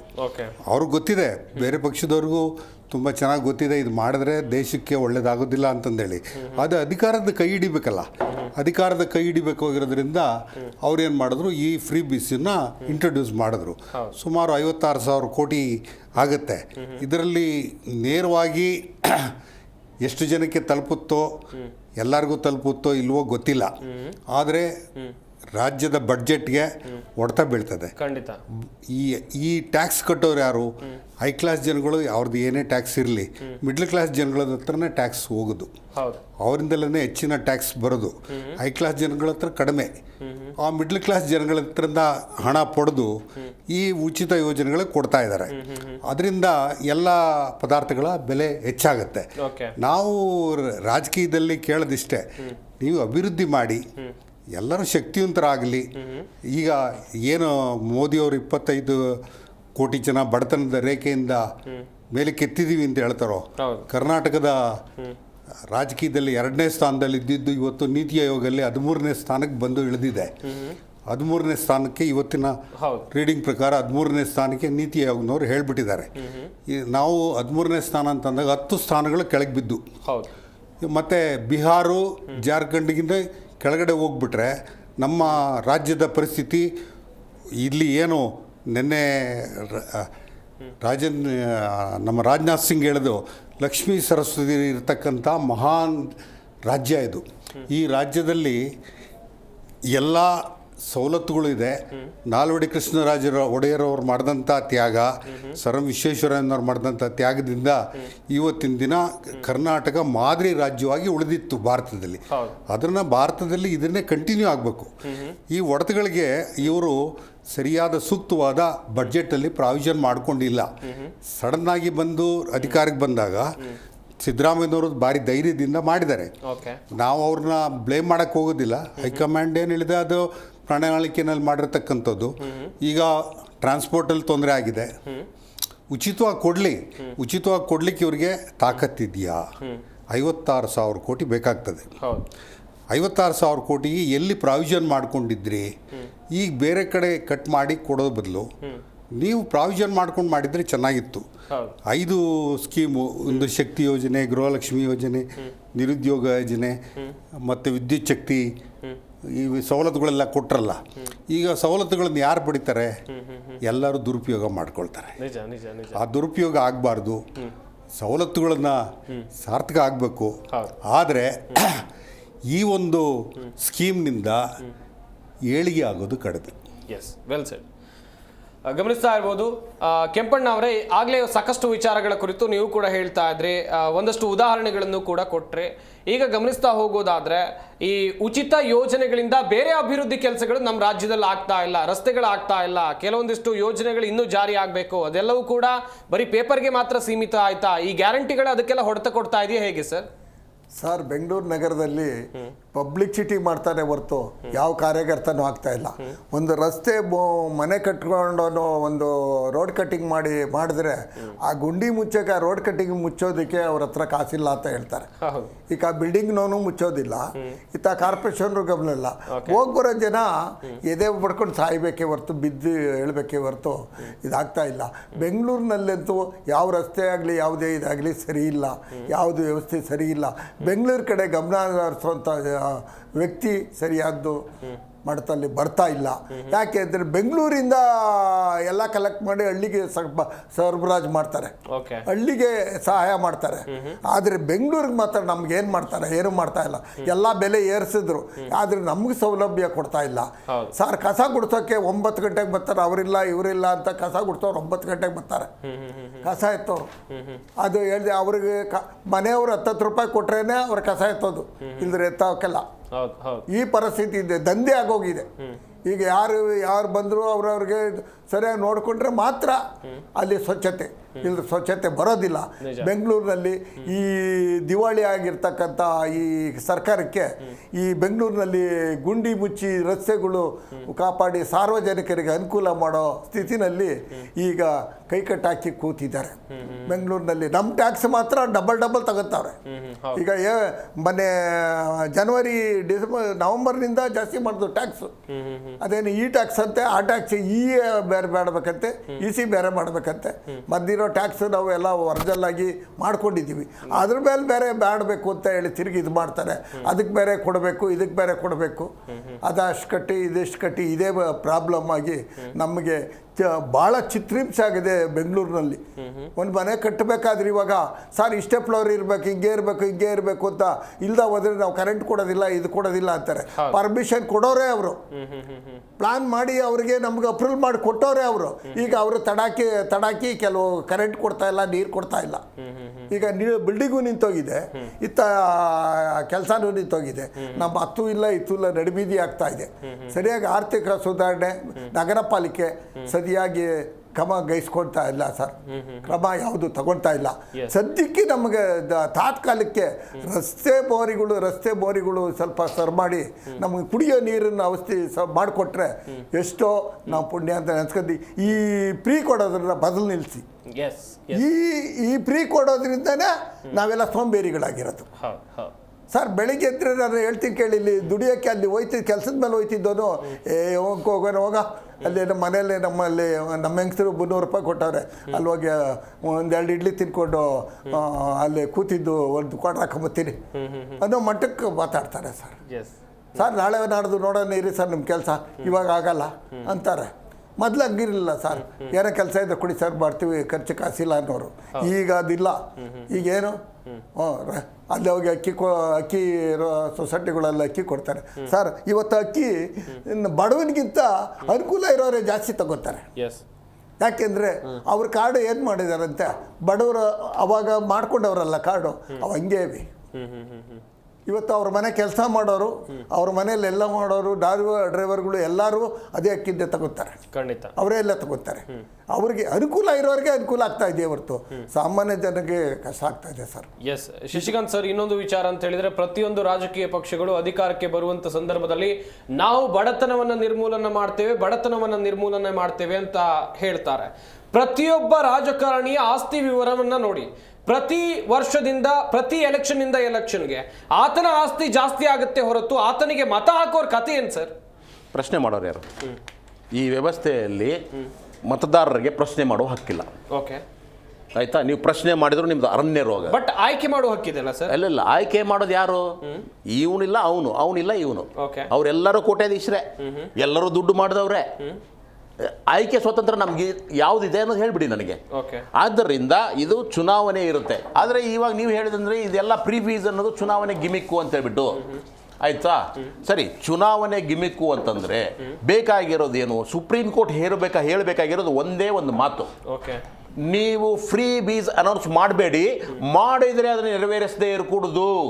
ಹೇಳಿದ್ದನ್ನ ನೀವು ಕಂಪಲ್ಸರಿ ಮಾಡಲೇಬೇಕು. ನೀವು ಇಷ್ಟು ಕೊಡ್ತೀನಿ ಅಂತ ಕೊಡಲೇಬೇಕು. ಅರ್ಥ ಆಯ್ತಾ? ಲಾಡ್ಲಿ ಬೆಹನ್ಗೆ ಕೊಡ್ತೀರಾ 2,000 ರೂಪಾಯಿ ಕೊಡ್ತೀರಾ, 2,000 ಕೊಡ್ಬೇಕು ನೀವು.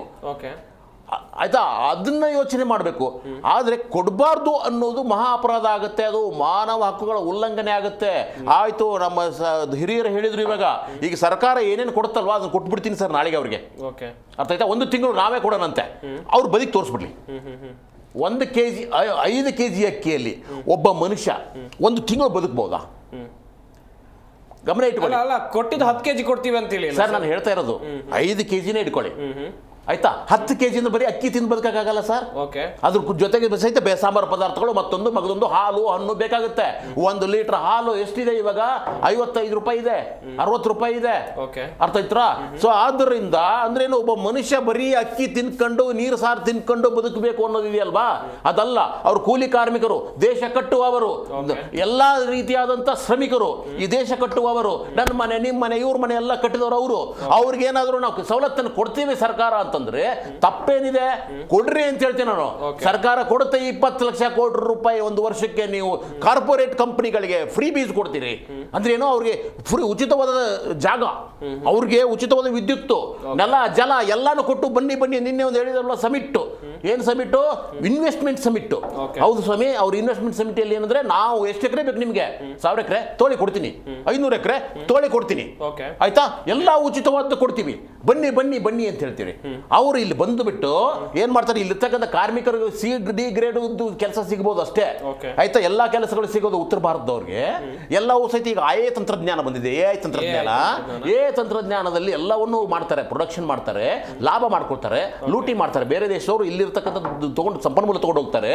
ಇಂಥ ಸಂದರ್ಭದಲ್ಲಿ ನಾವು ಅವ್ರಿಗೆಲ್ಲ ಫ್ರೀ ಬೀಸ್ಗಳನ್ನು ಕೊಡ್ತಾ ಇದೀವಲ್ವಾ, ಆ ಫ್ರೀ ಬೀಸ್ಗಳನ್ನ ತೆಗೆದುಕೊಂಡು ಮತ್ತೊಬ್ಬರಿಗೆ ತಗೊಳ್ಬೇಡಿ ಅನ್ನೋದನ್ನ ನಾನು ಪ್ರಶ್ನೆ ಮಾಡ್ತಾ ಇದ್ದೀನಿ ಇವಾಗ. ಅರ್ಥ ಆಯ್ತಾ? ಇವಾಗ ಲೆಕ್ಕ ಹಾಕಿದೆ, ಉಚಿತವಾದ ಪೆಟ್ರೋಲು, ಉಚಿತವಾದಂತ ಡ್ರೈವರು, ಉಚಿತವಾದಂತ ಕಾರು, ಆಮೇಲೆ ಸೆಕ್ಯೂರಿಟಿ ಉಚಿತವಾಗಿರುತ್ತೆ, ಪರ್ಸನಲ್ ಸ್ಟಾಪ್ ಉಚಿತವಾಗಿರುತ್ತೆ. ಸರ್, 1 ನಿಮಿಷ, ನಿಮ್ಗೆ ಟೋಲ್ಗೆ ಹೋಗ್ಬೇಕಲ್ವಾ ಸರ್? ನಾವು ಕಟ್ತೀವಲ್ಲ, ಇಲ್ಲಿಂದ ಮೈಸೂರಿಗೆ ಹೋಗ್ಬೇಕಾದಾಗ 340 ರೂಪಾಯಿ ಕಟ್ತೀವಲ್ಲ ಹೋಗಕ್ಕೆ ಬರುವಾಗ, ಅವ್ರು ಫ್ರೀ ಇರುತ್ತೆ. ಆಯ್ತಾ? ನಿಮಗೆ ಸಂಬಳ ಇದೆಯಲ್ಲ, ಲಕ್ಷಾಂತರ ರೂಪಾಯಿ ಸಂಬಳ ಇದೆ. ಆದ್ದರಿಂದ ಅಂದ್ರೆ ಆಕಸ್ಮಿಕವಾಗಿ ನಾನು ಹೇಳ್ತಾ ಇದ್ದೀನಿ ಫ್ರೀ ಬೀಸ್ ಕೊಡಬಾರ್ದು ಅಂತ ಏನಾದ್ರು ಹೇಳಿದ್ರೆ ನಾನು ತಗೋಬಾರ್ದು. ನಾಳೆಯಿಂದ ಯಾವುದೋ ಫ್ರೀ ಫೀಸ್ ನಮ್ಗೆ ಬೇಕಾಗಿಲ್ಲ ಅಂತ. ಅದು ನೀವು 1-2 ರೂಪಾಯಿ ಅಲ್ಲ, ಇವ್ರು ಕೊಡ್ತಕ್ಕಂಥ 2,000 ರೂಪಾಯಿ 5 kg ಅಕ್ಕಿಗೋಸ್ಕರ ಮಾತಾಡ್ತಾ ಇದ್ದೀರಿ. ಆದ್ರೆ ನೀವು ತೆಗೆದುಕೊಳ್ಳೋದು ಹೇಳಿ. ಒಬ್ಬೊಬ್ಬ ರಾಜಕಾರಣಿಗಳು ತಗೊಳ್ಳೋದಲ್ಲ ಫ್ರೀ ಫೀಸ್ಗಳನ್ನ ಎಷ್ಟು ಕೊಡ್ತಾನೆ ಅವನು. ಅವ್ನ ಟೆಲಿಫೋನ್ ಅಲವನ್ಸೇ ನಿಮಗೆ 1 ಲಕ್ಷ ಇದೆ. ಇಂಥ ಸಂದರ್ಭದಲ್ಲಿ ನೀವು ಹೇಳ್ತಾ ಇದ್ದೀರಾ ಸರ್, ಇಲ್ಲಿ ಸುಪ್ರೀಂ ಕೋರ್ಟ್ ಹೇಳ್ತಾ ಇದೆ ನಿರಾಶ್ರಿತರ ಕುರಿತಾಗಿ ನೀವು ವಹಿಸಿರುವಂತ ಕಾಳಜಿಗೆ ನಾವು ಕೃತಜ್ಞರಾಗಿದ್ದೇವೆ ಅಂತ ಹೇಳಿದ್ರೆ, ಯಾರಿಗೆ ಇಲ್ಲ ನೀವು ಅವ್ರಿಗೆ ಕೊಡ್ತಾ ಇದ್ದೀರಾ, ನಾವು ಕೃತಜ್ಞರಾಗಿದ್ದೇವೆ, ಒಳ್ಳೆ ಕೆಲಸ ಅದು. ಆದ್ರೆ ಈ ಉಚಿತ ಯೋಜನೆಗಳನ್ನ ಕೊಡುವಾಗ ನೀವೊಂದು ಮಾನದಂಡಗಳನ್ನ ಹಾಕೊಳ್ಳಿ, ಒಂದು ಪ್ಲಾನ್ ಗಳನ್ನ ಹಾಕೊಳ್ಳಿ, ಯಾರಿಗೆ ಇಲ್ವೋ ಅವ್ರಿಗೆ ಕೊಡಿ, ಓಕೆ, ಆದ್ರೆ ಇದ್ದವರಿಗೂ ಸಿಗ್ತಾ ಇದೆ ಈ ಯೋಜನೆ ಅಂತ ಕೋರ್ಟ್ ಹೇಳ್ತಾ ಇರೋದು. ಇದ್ದವರು ಅಂದ್ರೆ ಯಾರು? ಓಕೆ, ಶ್ರೀಮಂತರ. ಶ್ರೀಮಂತರು ಈ ಯೋಜನೆ ಲಾಭ ಪಡ್ಕೊಳ್ತಾ ಇಲ್ವಾ ಸರ್? ಪಡ್ಕೊಳ್ತಾ ಇಲ್ವಾ ಸರ್? ಕಾರ್ಪೊರೇಟ್ ಸೆಕ್ಟರ್ನವರಿಗೆ ಲಕ್ಷ ಕೋಟಿಗಳು ಕೊಡ್ತಾ ಇದ್ರಲ್ಲ ಸ್ವಾಮಿ, ನಿಲ್ಲಿಸಿ ಮೊದಲು. ಓಕೆ, ಯಾಕ್ರಿ ಉಚಿತ ಬೀಸ್ಗಳನ್ನ ಅವ್ರು ಕೊಡ್ತೀರಾ? ನಿಲ್ಲಿಸಿ ಮೊದಲು. ಕಾರ್ಪೊರೇಟರ್ ಸೆಕ್ಟರ್ ಅವರು ಇದೇ BMTC ಬಸ್ ಅಲ್ಲಿ ಓಡಾಡ್ತಾರೆ ಸರ್, ಅವ್ರಿಗೂ ಫ್ರೀ ಟಿಕೆಟ್ ಸರ್. ಒಂದ್ ನಿಮಿಷ, ಅವ್ರು ಯಾರು ಓಡಾಡಲ್ಲ, ಅವ್ರು ದೊಡ್ಡ ಕಾರ್ಗಳಲ್ಲಿ ಓಡಾಡ್ತಾರೆ ಸರ್. ತುಂಬಾ ಜನ ಓಡಾಡೋದು ನಾವೇ ನೋಡಿದೀವಿ ಸರ್. ಕಾರ್ಪೊರೇಟ್ ಕುಳಗಳು ನಾನು ಹೇಳ್ತಾ ಇರೋದು, ಅಲ್ಲಿ ಕೆಲಸ ಮಾಡೋರಲ್ಲ. ಅರ್ಥ ಆಯ್ತರ ನಿಮ್ಗೆ? ಅದಾನಿಗಳು, ಅಂಬಾನಿ, ಇಂಥವ್ರ ಬಗ್ಗೆ ನಾನು ಮಾತಾಡ್ತಾ ಇದ್ದೀನಿ. ಇವ್ರ ಟ್ಯಾಕ್ಸ್ ಬಿಡಲ್ಲ, ಇವ್ರದ್ದು ಅಲ್ಲಿ ಕೆಲಸ ಮಾಡೋರ ಬಗ್ಗೆ ನಾನು ಮಾತಾಡ್ತಾ ಇಲ್ಲ. ಅವು ಪಾಪದ ಜೀವಿಗಳವು, ಗೊತ್ತಾಯ್ತಾ? ಮನೆ ಮಠ ಬಿಟ್ಬಿಟ್ಟು ಒಂದು ದಿನಕ್ಕೆ 14 ಅವರ್ 18 ಅವರ್ ಕೆಲಸ ಮಾಡ್ತಾರೆ ಅವರು. ಅವ್ರನ್ನ ಬಿಟ್ಬಿಟ್ಟು ನಾನು ಹೇಳ್ತಾ ಇರೋದು ದೊಡ್ಡ ಕಾರ್ಪೊರೇಟ್ ಕುಳಗಳಂತ ಏನಿದ್ದಾರ, ಇವರಿಗೆ ಎಲ್ಲವನ್ನು ಉಚಿತವಾಗಿ ಸರ್ಕಾರ ಕೊಡ್ತಾ ಇದೆ. ಆದ್ರೆ ಅವ್ರು ಏನ್ ಮಾಡ್ತಾ ಇದ್ದಾರೆ, ವಾಪಸ್ಸು ಇದೇ ದೇಶಕ್ಕೆ ಕೊಡಬೇಕಾಗಿತ್ತು, ಕೊಡೋದಿಲ್ಲ. ಇಲ್ಲಿ ಉದ್ಯೋಗ ಸೃಷ್ಟಿ ಮಾಡಬೇಕಾಗಿತ್ತು, ಮಾಡ್ತಾ ಇಲ್ಲ. ಆದ್ದರಿಂದ ನಿರುದ್ಯೋಗ ಜಾಸ್ತಿ ಆಗಿದೆ. ಹಾಗಾದಾಗ ನಾವು ಉಚಿತ ಕೊಡಬಾರ್ದು ಅಂತಂದ್ರೆ ನಾವು ಉದ್ಯೋಗ ಕೊಡಿ ಸ್ವಾಮಿ. ಎಲ್ಲ ಪ್ರತಿಯೊಬ್ಬರು ಕೇಳ್ತೀವಿ ನಾವು. ನನಗೆ 5 kg ಅಕ್ಕಿ ಬೇಡ, ನನಗೆ 2,000 ರೂಪಾಯಿ ಬೇಡ, ನನಗೆ ಉಚಿತ ಬಸ್ಸು ಬೇಡ, ನನಗೆ ಬೇಕಾಗಿರೋ ಉದ್ಯೋಗ.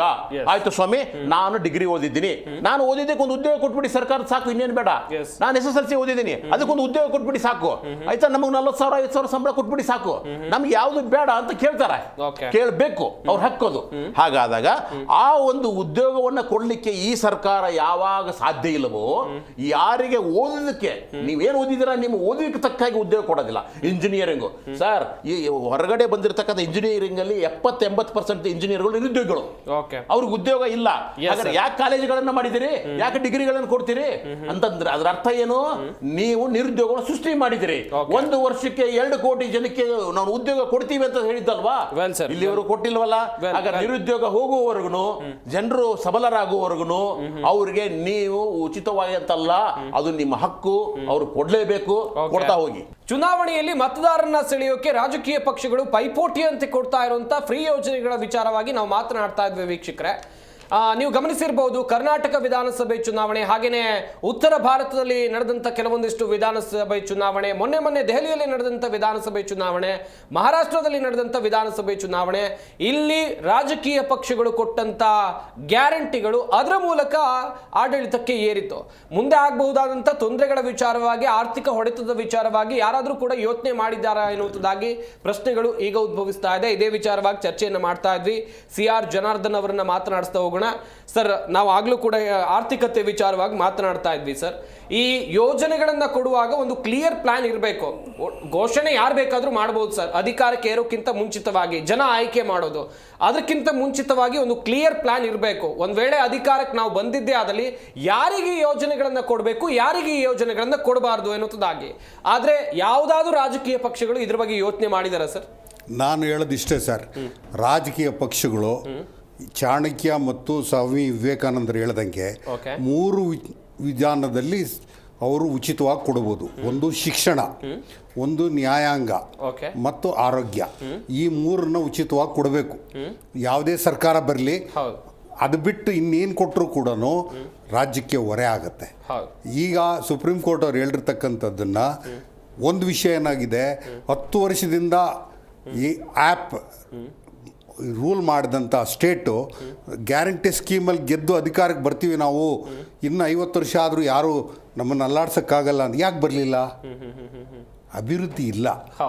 ಅಲ್ಲಿರ್ತಕ್ಕಂಥ ಮಾಲಿನ್ಯ, ನದಿಗಳ ಅಡತ, ಈ ಕೆಂಪಣ್ಣವ್ರಿಗೆ ಹೇಳಿದ್ರು ನಾವು ಇದೇ ಥರ ಇದ್ದರೆ ಇಲ್ಲಿ ಕೂಡ ಕಾಂಗ್ರೆಸ್ ಸರ್ಕಾರ ಹೊರಟೋಗುತ್ತೆ.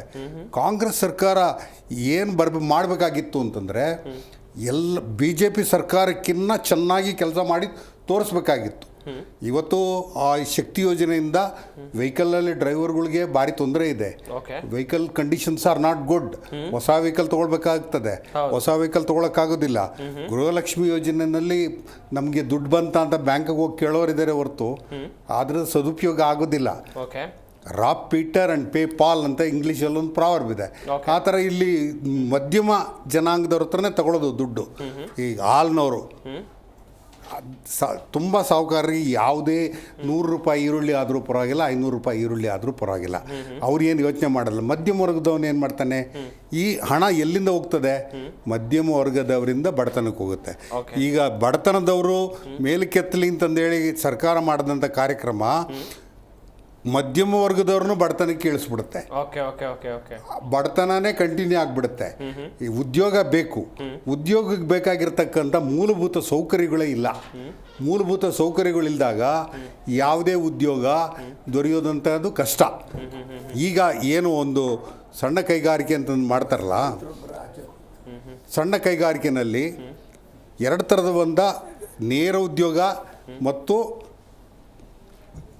ಇಂಡೈರೆಕ್ಟ್ ಎಂಪ್ಲಾಯ್ಮೆಂಟ್ ಜನರೇಟ್ ಆಗುತ್ತೆ. ಈಗ ಒಂದು ಜಿಲ್ಲೆಗೆ 1000 ಸಣ್ಣ ಕೈಗಾರಿಕೆಗಳನ್ನು ಮಾಡಿದ್ರೆ 30 ಜಿಲ್ಲೆಗೆ 30,000 ಕೈಗಾರಿಕೆ ಆಗುತ್ತೆ. 30,000 ಕೈಗಾರಿಕೆ ಅಂದರೆ 3 ಲಕ್ಷ ಜನಕ್ಕೆ ನೇರವಾಗಿ ಕೆಲಸ ಕೊಡ್ಬೋದು. 1,000 ಜನಕ್ಕೆ ಈಗ ನೀವೇನು ಕೊಡ್ತೀರ ಈ ಫ್ರೀ ಬದಲು ಅವರಿಗೆ 25% ನೀನು ಏನು ಕ್ಯಾಪಿಟಲ್ ಗೂಡ್ಸ್ ಹಾಕ್ತೀಯಾ, ಮೆಷಿನರಿ ಹಾಕ್ತೀಯ, ಅದಕ್ಕೆ ನಾವು ಸಬ್ಸಿಡಿ ಕೊಡ್ತೀವಿ ಅಂತಂದೇಳಿ ಸರ್ಕಾರ ಹೇಳಿದಾಗ ಅವನು 10 ಜನ ಕೆಲಸಕ್ಕೆ ಇಟ್ಕೊಳ್ತಾನೆ. 10 ಜನ ಕೆಲಸಕ್ಕೆ ಇಟ್ಕೊಂಡಾಗ 10 ಜನದಿಂದ 100 ಜನಕ್ಕೆ ಬೇರೆ ಕೆಲಸ ಸಿಗ್ತದೆ, ಇಂಡೈರೆಕ್ಟ್ ಎಂಪ್ಲಾಯ್ಮೆಂಟ್. ಇದರಿಂದ ನಮ್ಮ ಉದ್ಯೋಗದ ಚಿಂತನೆ ಮುಗಿದು ರಾಜ್ಯದ ಅಭಿವೃದ್ಧಿ ಆಗುತ್ತೆ. ನಾವು GST ಕಲೆಕ್ಷನ್ನಲ್ಲಿ 2nd ಪ್ಲೇಸಲ್ಲಿದ್ದೀವಿ. ಫಸ್ಟ್ ಪ್ಲೇಸಲ್ಲಿ ಮಹಾರಾಷ್ಟ್ರ ಇದ್ದರೆ 2nd ಪ್ಲೇಸಲ್ಲಿ ನಾವು ತಮಿಳ್ನಾಡಿನವರು ನಮಗಿನ ಕೆಳಗಡೆ ಇದ್ದಾರೆ. ಅಲ್ಲಿ ಸ್ಟವ್, TV ಎಲ್ಲ ಉಚಿತವಾಗಿ ಕೊಟ್ಟರು. ಆದರೆ ಇವತ್ತಿನ ರಾಜಕೀಯದಲ್ಲಿ ಜನರೇಟ್ ಆಗೋದಿಲ್ಲ. ಕೈಗಾರಿಕೆಗಳಿಂದ ಮತ್ತು ಟ್ರೇಡಿಂಗಿಂದ ಆಗ್ತಕ್ಕಂಥ GST ಎಷ್ಟಿದೆ ಅಂತಂದರೆ ಇವತ್ತಿನ ದಿನ ನಮ್ಮ ಪಾಲು ನಮ್ಗೆ ಸರಿಯಾಗಿ ಕೊಟ್ಟಿಲ್ಲ ಅಂತ ಕೇಳ್ತಾ ಇದ್ದಾರೆ ನಮ್ಮ ರಾಜ್ಯದವರು. ಆದರೆ ಯಾವತ್ತೂ ಅದನ್ನು ಪಾಲಿಸಿ ಮಾಡಿದ್ರೋ ಆ ಪ್ರಿಯಾರಿಟಿ ಸೆಕ್ಟರ್ ಈ ಥರನೇ ಮಾಡಬೇಕು ಅಂತಂದೇಳಿ ಅದನ್ನು ಯಾರ್ಡ್-ಸ್ಟಿಕ್ ಬದಲಾಯಿಸಬೇಕು. ಯಾರ್ಡ್-ಸ್ಟಿಕ್ ಬದಲಾಯಿಸಿ ರಾಜ್ಯಕ್ಕೆ ತರಬೇಕು. ಈಗ ಬೆಂಗಳೂರಿನ ರೋಡ್ಗಳು ಹದಗೆಟ್ಟಿರೋದು ಒಂದೇ ಅಲ್ಲ, ಬೆಂಗಳೂರು ರೋಡ್ ಒಂದೇ ಅಲ್ಲ, ಬೆಂಗಳೂರಿನಲ್ಲಿ ನೀರು ಕೂಡ ತೊಂದರೆ ಆಗ್ತದೆ. ಸಮ್ಮರ್ನಲ್ಲಿ ಭಾರಿ ಕಷ್ಟ ಆಗ್ತದೆ. ಮತ್ತೆ ಇವರು ನಾವು ಅದು ಮಾಡ್ತೀವಿ ಇದು ಮಾಡ್ತೀವಿ ಅಂತ ಹೇಳಿದ್ರೆ ಯಾವುದೂ ಆಗೋದಿಲ್ಲ. ಮೆಟ್ರೋ ದರ ಏರ್ತು, ಹಾಲಿನ ದರ ಏರ್ತು, ವಿದ್ಯುತ್ ಶಕ್ತಿ ದರ ಏರ್ತು, ಕೈಗಾರಿಕೆಗಳಿಗೂ ಬರೆ ಬೀಳುತ್ತೆ, ಸಣ್ಣ ಜೀವಿಗೂ ಬರೆ ಬೀಳುತ್ತದೆ. ಇದರಿಂದ ಅನಾಹುತಗಳೇ ಜಾಸ್ತಿ ಹೊರತು ನಿಜವಾಗೂ ಇದನ್ನು ಸರಿಯಾದ ಮಾರ್ಗದಲ್ಲಿ ವಿತರಣೆ ಮಾಡಲಿಕ್ಕೆ ಆಗೋದಿಲ್ಲ. ನಾವು ಕೇಳ್ಕೊಳ್ಳೋದು ಇಷ್ಟೇ ಸರ್ಕಾರದಿಂದ. ಸಿದ್ದರಾಮಯ್ಯನವರು ಭಾರಿ ಬುದ್ಧಿವಂತರಿದ್ದಾರೆ, ಆರ್ಥಿಕ ತಜ್ಞರಿದ್ದಾರೆ. ಅವರು ಮನಸ್ಸು ಮಾಡಿ ಎಲ್ಲಿ ಕಟ್ ಮಾಡ್ಬೋದು ಅದು ಕಟ್ ಮಾಡಿ, ಎಲ್ಲಿ ಇದು ಮಾಡ್ತಾರೆ ಇದು ಸಾಕು. 2 ವರ್ಷ ಕೊಟ್ಟು ನೋಡಿದಿರಲ್ಲ, 2 ವರ್ಷ ನಿಲ್ಲಿಸಿ ನಿಮ್ಮ ಅಭಿವೃದ್ಧಿ ನೋಡಿ. ನೀವು ಎಲ್ಲ ಶಾಸಕರಿಗೂ ದುಡ್ಡು ಕೊಡಬೇಕಾಗ್ತದೆ, ಕೊಡದಲ್ಲೇ ಆ ತಾಲೂಕುಗಳು ಇಂಪ್ರೂವ್ ಆಗೋದಿಲ್ಲ. ನಿಮಗೆ ರೂರಲ್ ಇಂಪ್ರೂವ್ ಆಗಲಿಲ್ಲ ಅಂದಾಗ ಅಗ್ರಿಕಲ್ಚರ್ ಫೈಲ್ಯೂರ್ ಆಗಿಬಿಡ್ತದೆ. ಅಗ್ರಿಕಲ್ಚರ್ ಇಂಪ್ರೂವ್ ಆಗಲಿಲ್ಲ ಅಂದರೆ ಸಿಟಿ ಕೂಡ ನಾಶವಾಗಿಬಿಡ್ತದೆ. ಅದರಿಂದ ಅಗ್ರಿಕಲ್ಚರ್ ಇಂಪ್ರೂವ್ ಆಗಲೇಬೇಕು. ಸಣ್ಣ ಕೈಗಾರಿಕೆ ಮತ್ತು ರೈತ ಅನ್ನದಾತನ ಯೋಗಕ್ಷೇಮ ನೋಡಲೇಬೇಕಾಗ್ತದೆ. ಅವನಿಗೆ ಬೇಕಾಗಿರೋ ಮಾಡರ್ನ್ ಎಕ್ವಿಪ್ಮೆಂಟ್ಸ್ ಕೊಡಬೇಕು. ಆರ್ಟಿಫಿಷಿಯಲ್ ಇಂಟೆಲಿಜೆನ್ಸ್ ಅಂತ ಹೇಳಿದ್ರೆ ಅದೆಲ್ಲ ದೊಡ್ಡ ವಿಷಯನಲ್ಲ. ಇದು ನಮ್ಮ ಕರ್ನಾಟಕದ ಜನ ಯಾವ ಆರ್ಟಿಫಿಷಿಯಲ್ ಇಂಟೆಲಿಜೆನ್ಸ್ಗಿನ್ನ ಇಂಟೆಲಿಜೆಂಟ್ ಆಗಿದ್ದಾರೆ. ಎಲ್ಲಿ ಹೋದರೂ ಕೂಡ ಇಮ್ಮಿಡಿಯೇಟಾಗಿ ಏನು ಬೇಕಾದರೂ ಕೆಲಸ ಕಲ್ತ್ಕೊಳ್ತಾರೆ. ಅದಕ್ಕೆ ಯಾವ ಉತ್ತರ ಭಾರತದವನು ಬಂದರೂ ಏನು ಮಾಡೋಕ್ಕಲ್ಲ, ಯಾವ ದೇಶದವನು ಬಂದರೂ ಆಗೋದಿಲ್ಲ. ಕರ್ನಾಟಕ ಜನಕ್ಕೆ ಇರ್ತಕ್ಕಂಥ ತಾಳ್ಮೆ, ಜಾಣತನ ಯಾರಿಗೂ ಇಲ್ಲ. ನಮ್ಮ ಕಾರ್ಮಿಕರು ಅಷ್ಟು ಸದುಪಯೋಗ ಮಾಡ್ಕೊಳ್ತಾರೆ. ಆಮೇಲೆ ನಿಯತ್ತಿನ ಜನ, ಯಾವುದೇ ಕಾರಣಕ್ಕೂ ಅವ್ರು ಇದಿಲ್ಲ. ಅವ್ರಿಗೀಗ ಕೆಲಸದ ಮೇಲಿರ್ತಕ್ಕಂಥದ್ದು ಒಂದು ಜವಾಬ್ದಾರಿ ಈ ಫ್ರೀ ಬೀಸ್ ಮೇಲೆ ಅವರೇನು ಅವಲಂಬಿತರಾಗಿಲ್ಲ. ಅದರಿಂದ ಉದ್ಯೋಗ ಬೇಕಾಗಿದೆ, ಉದ್ಯೋಗಕ್ಕೆ ಇದು ಪೂರಕವಾಗಿಲ್ಲ ಈ ಫ್ರೀ ಬೀಸು. ಇನ್ನು 6 ವಾರಗಳ ನಂತರ ಸುಪ್ರೀಂ ಕೋರ್ಟು ಎಚ್ಚೆತ್ಕೊಳ್ಳುತ್ತೆ. ಈಗ ಒಂದೇ ಒಂದು ನಿಮಿಷದಲ್ಲಿ ಮುಗಿಸ್ತೀನಿ. ಇದನ್ನು ಇವತ್ತಿನ ದಿನ ಮಾಡೋ ಬದಲು 10 ವರ್ಷದಿಂದನೇ ಸುಪ್ರೀಂ ಕೋರ್ಟ್ ಯಾಕೆ ಎಚ್ಚೆತ್ಕೊಳ್ಳಲಿಲ್ಲ? ಸುವಮಠ ಕೇಸ್ ಹಾಕ್ಕೋಬೇಕಾಯ್ತು. ಯಾರು ಕಂಪ್ಲೇಂಟ್ ಕೊಡಲಿ ಬಿಡಲಿ ಅವ್ರು ಹಾಕ್ಬೇಕಾಯ್ತು. ಲಂಚ ಕೊಟ್ಟಂಗೆ ತಾನೇ ಇದು, ಓಟ್ಗೋಸ್ಕರ ಲಂಚ ಕೊಟ್ಟಂಗೆ ತಾನೆ. ನೀವು ಗೆದ್ದು ಬಿಟ್ಟು ಬಂದು ನಾವು ಕೊಟ್ಟಿದ್ದೀವಿ, ನೀವು ನನ್ಗೆ ಓಟ್ ಹಾಕು, ಇಲ್ಲ ನಿಲ್ಲಿಸ್ಬಿಡ್ತೀವಿ ಅಂತ ಭಯ ಪಡಿಸ್ತಾರೆ. ನಾವು ನಿಲ್ಲಿಸ್ಬಿಡ್ತೀವಿ ನೀವು ಓಟ್ ಹಾಕಲಿಲ್ಲ ಅಂತಂದ್ರೆ ಎಷ್ಟೋ ಉದಾಹರಣೆಗಳಿವೆ ಸರ್, ಬೇಕಾದಷ್ಟು ಉದಾಹರಣೆಗಳಿದೆ.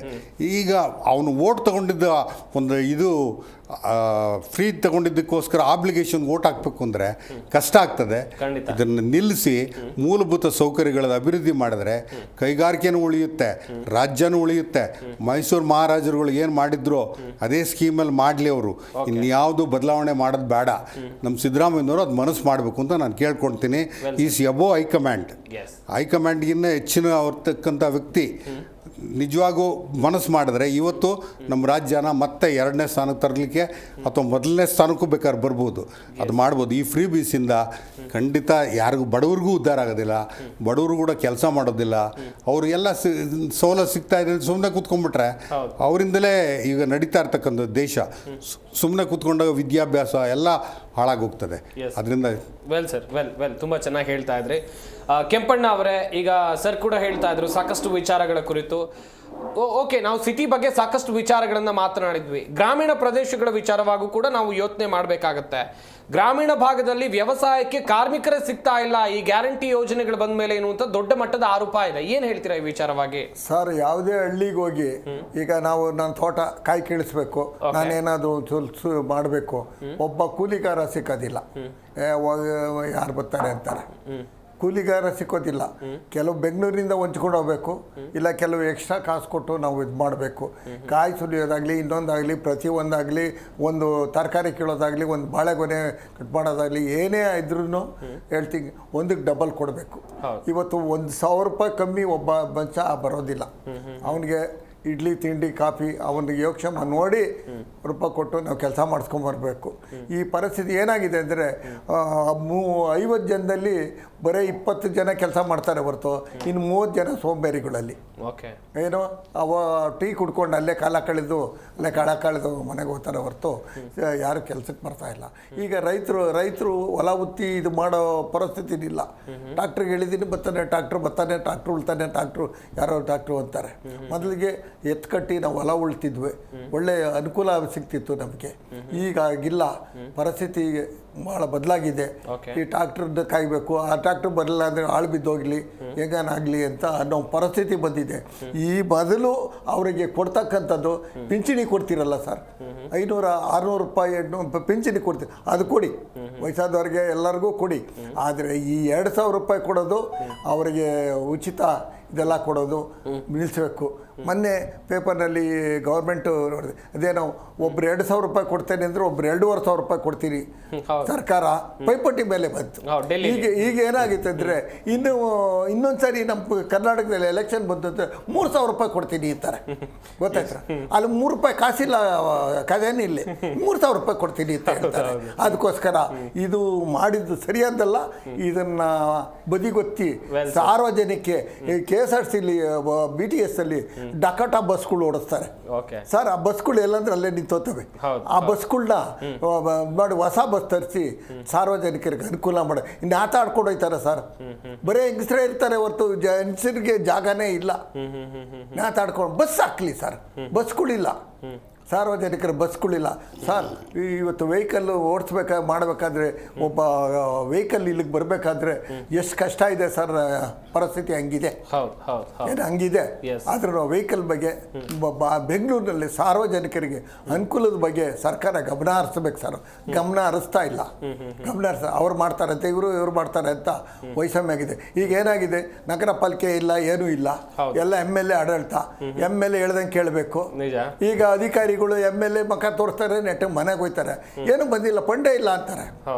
ಏನಾದ್ರೂ ಅದು ಮೋರಿ ಕಟ್ಕೊಂಡ್ಬಿಟ್ಟದೆ, ಮೋರಿ ಕಿತ್ತೋಗಿದೆ, ಬಾಡಿ ಇಲ್ಲ. ನಿನ್ನೆ ಸುಪ್ರೀಂ ಕೋರ್ಟ್ ವ್ಯಕ್ತಪಡಿಸಿರುವಂತಹ ಕಳವಳದ ವಿಚಾರವಾಗಿ ನಾವು ಮಾತನಾಡ್ತಾ ಇದ್ವಿ. ಸಾಕಷ್ಟು ವಿಚಾರಗಳನ್ನು ಕೂಡ ತಜ್ಞರು ಹೇಳ್ತಾ ಇದ್ರು. ಶಶಿಕಾಂತ್ ಯಡಹಳ್ಳಿ ಅವರನ್ನ ಮಾತನಾಡಿಸ್ತಾ ಹೋಗೋಣ. ಶಶಿಕಾಂತ್ ಸರ್, ಈಗ ಸರ್ಕಾರಗಳು ಒಂದಿಷ್ಟು ಯೋಜನೆಗಳನ್ನ ಘೋಷಣೆ ಮಾಡ್ತು, ಆ ಯೋಜನೆಗಳು ಸರಿಯಾಗಿ ಜನರಿಗೆ ತಲುಪ್ತಾ ಇವೆ ಅನ್ನೋದಾಗ ಪ್ರಶ್ನೆಗಳಿವೆ. ಹಾಗೇನೆ ನಿರ್ವಹಣೆ ವಿಚಾರಕ್ಕೆ ಬರೋಣ ಸರ್. ಈಗ KSRTC ಅಥವಾ ಸರ್ಕಾರಿ ಬಸ್ಸುಗಳಲ್ಲಿ ಮಹಿಳೆಯರಿಗೆ ಉಚಿತ ಪ್ರಯಾಣ, ಆ ಬಸ್ಸುಗಳ ನಿರ್ವಹಣೆ ಸರಿಯಾಗಿ ಆಗ್ತಾ ಇದೆ. ಮಹಿಳಾ ಮತ್ತು ಮಕ್ಕಳ ಕಲ್ಯಾಣ ಇಲಾಖೆಯಲ್ಲಿ ಒಂದಷ್ಟು ಯೋಜನೆಗಳು ಬರಬೇಕು ಅಥವಾ ಬೇರೆ ಬೇರೆ ವಿಚಾರಗಳ ಕುರಿತಂತೆ ನೋಡ್ತಾ ಹೋಗೋದಾದ್ರೆ ಅಲ್ಲಿ ವ್ಯವಸ್ಥೆಗಳೆಲ್ಲವೂ ಕೂಡ ಸರಿಯಾಗಿದೆಯಾ ಸರ್? ಹೇಗೆ ಸರ್ಕಾರ ಯಾವುದೇ ಸರ್ಕಾರದ ಯೋಜನೆಗಳಿದ್ರೂ ಸಹಿತ ಅಲ್ಲಿ ನ್ಯೂನ್ಯತೆಗಳಿರ್ತವೆ. ಖಂಡಿತ. ಯಾಕಂದ್ರೆ ನಮ್ಮ ವ್ಯವಸ್ಥೆ ಹೇಗಿದೆ ಅಂತಂದ್ರೆ ಯಾವುದು ಅನುಷ್ಠಾನಕ್ಕೆ ಸರಿಯಾಗಿ ಬರೋದಿಲ್ಲ. ಆ ವ್ಯವಸ್ಥೆ ಇರುವುದರಿಂದ ನೀವು ಎಲ್ಲರೂ ಒತ್ತಾಯಿಸಬೇಕು ಸರ್ಕಾರವನ್ನ. ಏನಂತ, ಈಗ ಏನು ಯೋಜನೆ ಮಾಡಿದ್ರೋ ಅದು ಯಾರು ಫಲಾನುಭವಿಗಳಿದ್ದಾರೋ ಅವರಿಗೆ ತಲುಪಬೇಕು, ಸರಿಯಾಗಿ ತಲುಪಬೇಕು ಅಂತ. ಅದನ್ನ ನಾವು ಮಾಡಬೇಕಾಗಿರೋ ಕೆಲಸ ಆಗಿದೆ. ಆಮೇಲೆ ನೀವು ಹೇಳ್ತಾ ಇದ್ರೆ 56,000 ಕೋಟಿ ರೂಪಾಯಿ ಹಾಕ್ಬಿಟ್ರೆ ಅಭಿವೃದ್ಧಿ ಎಲ್ಲ ನಿಂತೋಗ್ಬಿಡುತ್ತೆ ಹಾಗೆ ಹೀಗೆ ಅಂತ ಹೇಳ್ಬಿಟ್ಟು. ಅಲ್ಲ ಸ್ವಾಮಿ, ನಮಗೆ ಕೇಂದ್ರ ಸರ್ಕಾರ 4.5 ಲಕ್ಷ ಕೋಟಿ ರೂಪಾಯಿಯನ್ನ ನಾವು ಕನ್ನಡಿಗರು ಕೊಡ್ತಾ ಇದೀವಿ. ಅದ್ರ ಅರ್ಧ 2.25 ಲಕ್ಷ ಕೋಟಿ ರೂಪಾಯಿ ಕೊಡ್ಲಿ ಸಾಕು ನಮಗೆ, ಬೇಡವಾ 1 ಲಕ್ಷ ಕೋಟಿ ಕೊಡ್ಲಿ ಸಾಕು. ಅದ್ರಲ್ಲಿ 56,000 ಕೋಟಿ ರೂಪಾಯಿ ನಾವು ಫ್ರೀ ಬೀಸ್ ಕೊಡ್ತೀವಿ ಅಲ್ವಾ? ಅಂದ್ರೆ ಇವಾಗ 1 ರೂಪಾಯಿಯನ್ನ ಇಲ್ಲಿಂದ ತೆಗೆದುಕೊಂಡು ಹೋದ್ರೆ 12 ಪೈಸಾ 13 ಪೈಸಾ ವಾಪಸ್ ಕೊಡ್ತಾರೆ. ಅದರಿಂದ ಹೆಚ್ಚು ಇದನ್ನ ಬಿಮಾರ್ ರಾಜ್ಯಗಳು ಏನಿದಾವೆ ಉತ್ತರ ಪ್ರದೇಶದ ಕೊಡ್ತಾರಲ್ವಾ? ಹಾಗಾದ್ರೆ ನನ್ನ ದುಡ್ಡು, ನಮ್ಮ ರಾಜ್ಯದ ದುಡ್ಡು, ನಮ್ಮ ಶ್ರಮ, ನನ್ನ ಸಂಪಾದನೆ, ಇವುಗಳನ್ನ ನೀವು ಅದ್ರ ಹಂಚಿಕೆಗೆ ಒಂದು ಪಾಲಿಸಿ ಅಂತಿದೆಯಲ್ಲ, ಅದೇ ಚೇಂಜ್ ಆಗ್ಬೇಕು ಅಂತ ಹೇಳ್ಬೇಕಲ್ವಾ ಸರ್? ನಾನು ಹೇಳ್ತಾ ಇರೋದು ಕೇಂದ್ರ ಸರ್ಕಾರ ಮಾಡಿಕೊಂಡಿರ್ತಕ್ಕಂಥದ್ದೇ ತಪ್ಪು. ಇದು ಒಕ್ಕೂಟ ವ್ಯವಸ್ಥೆಯಲ್ಲಿ ಎಲ್ಲರಿಗೂ ಸರಿ ಸಮಾನ ಪಾಲು ಬೇಕು. ಆದ್ದರಿಂದ ನನ್ನ ಸಂಪಾದನೆಯಲ್ಲಿ ನೀವು 12 ಪೈಸಾ ಕೊಡ್ತೀರಾ, 1 ರೂಪಾಯಿ ತಗೊಂಡು ಹೋಗ್ತೀರಾ ಅನ್ನೋದೇ ದೊಡ್ಡ ತಪ್ಪಾಗಿದೆ.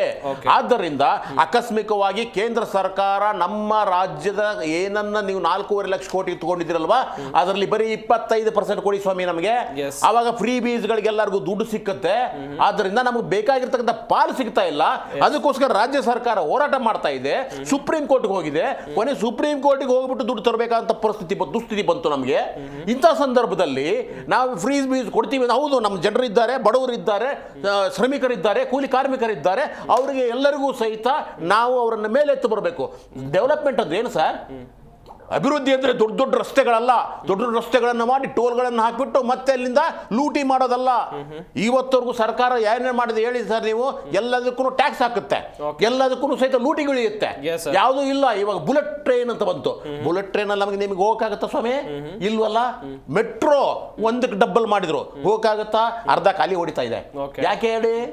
ಜನರು ಅವ್ರದ್ದು ಒಂದು ಸಾಮರ್ಥ್ಯ ಇರುತ್ತೆ ಸಂಪಾದನೆ ಮಾಡೋದು, ಅದಕ್ಕಿಂತ ಹೆಚ್ಚು ಹಾಕುವಾಗಿಲ್ಲ, ಆದಾಯ ಮೀರಿ ಮಾಡೋ ಹಾಗಿಲ್ಲ. ಆದ್ದರಿಂದ ನೀವು ಇವತ್ತಿನವರೆಗೂ ಯಾವುದೇ ಯೋಜನೆಗಳು ಕೇಂದ್ರ ಸರ್ಕಾರ ಮಾಡಿದೆಯೋ ಅದರಿಂದ ವಾಪಸ್ ದುಡ್ಡು ಹೇಗೆ ತೆಗಿಬೇಕು ಅನ್ನೋದು ಮಾತ್ರ ಯೋಚನೆ ಮಾಡುತ್ತೆ ಹೊರತಾಗಿ ಜನರಿಗೆ ಕೊಡಬೇಕು ಅಂತಿಲ್ಲ. ಆಮೇಲೆ ಜನರಿಗೆ ಸರ್ಕಾರಕ್ಕೆ ಯಾವುದೂ ಸರ್ಕಾರವು ಸಹಿತ ದುಡ್ಡನ್ನು ಉತ್ಪಾದನೆ ಮಾಡುವುದಿಲ್ಲ, ನೆನಪಿಟ್ಕೊಳ್ಳಿ.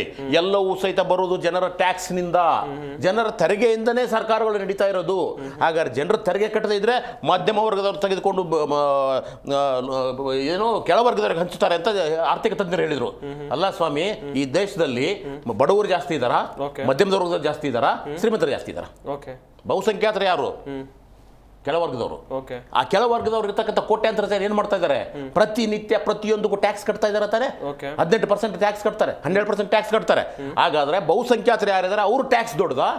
ಇವತ್ತವರೆಗೂ ಕಾರ್ಪೊರೇಟ್ ಸೆಕ್ಟರ್ ಎಷ್ಟೆಲ್ಲ ಟ್ಯಾಕ್ಸ್ ಕಟ್ತಾ ಇದಾರಲ್ಲ, ಅದಕ್ಕಿಂತ ಹೆಚ್ಚು ಟ್ಯಾಕ್ಸ್ ಅನ್ನು ಕಟ್ತಕ್ಕಂಥವ್ರು ಬಡ ಜನರು ಪ್ರತಿನಿತ್ಯ. ಅದಕ್ಕೆ ಪರೋಕ್ಷವಾದಂತ ಟ್ಯಾಕ್ಸ್ ಅಂತ ಹೇಳ್ತೀವಿ, ತೆರಿಗೆ ಅಂತ ಹೇಳ್ತೀವಿ. ಪ್ರತ್ಯಕ್ಷ ಟ್ಯಾಕ್ಸ್ ಬೇರೆ, ನಾವು GST ಫಾರ್ಮ್ ಮಾಡಿ ಕಟ್ತೀವಲ್ಲ, ಅದು ಪ್ರತ್ಯಕ್ಷವಾಗಿರ್ತಕ್ಕಂಥದ್ದು.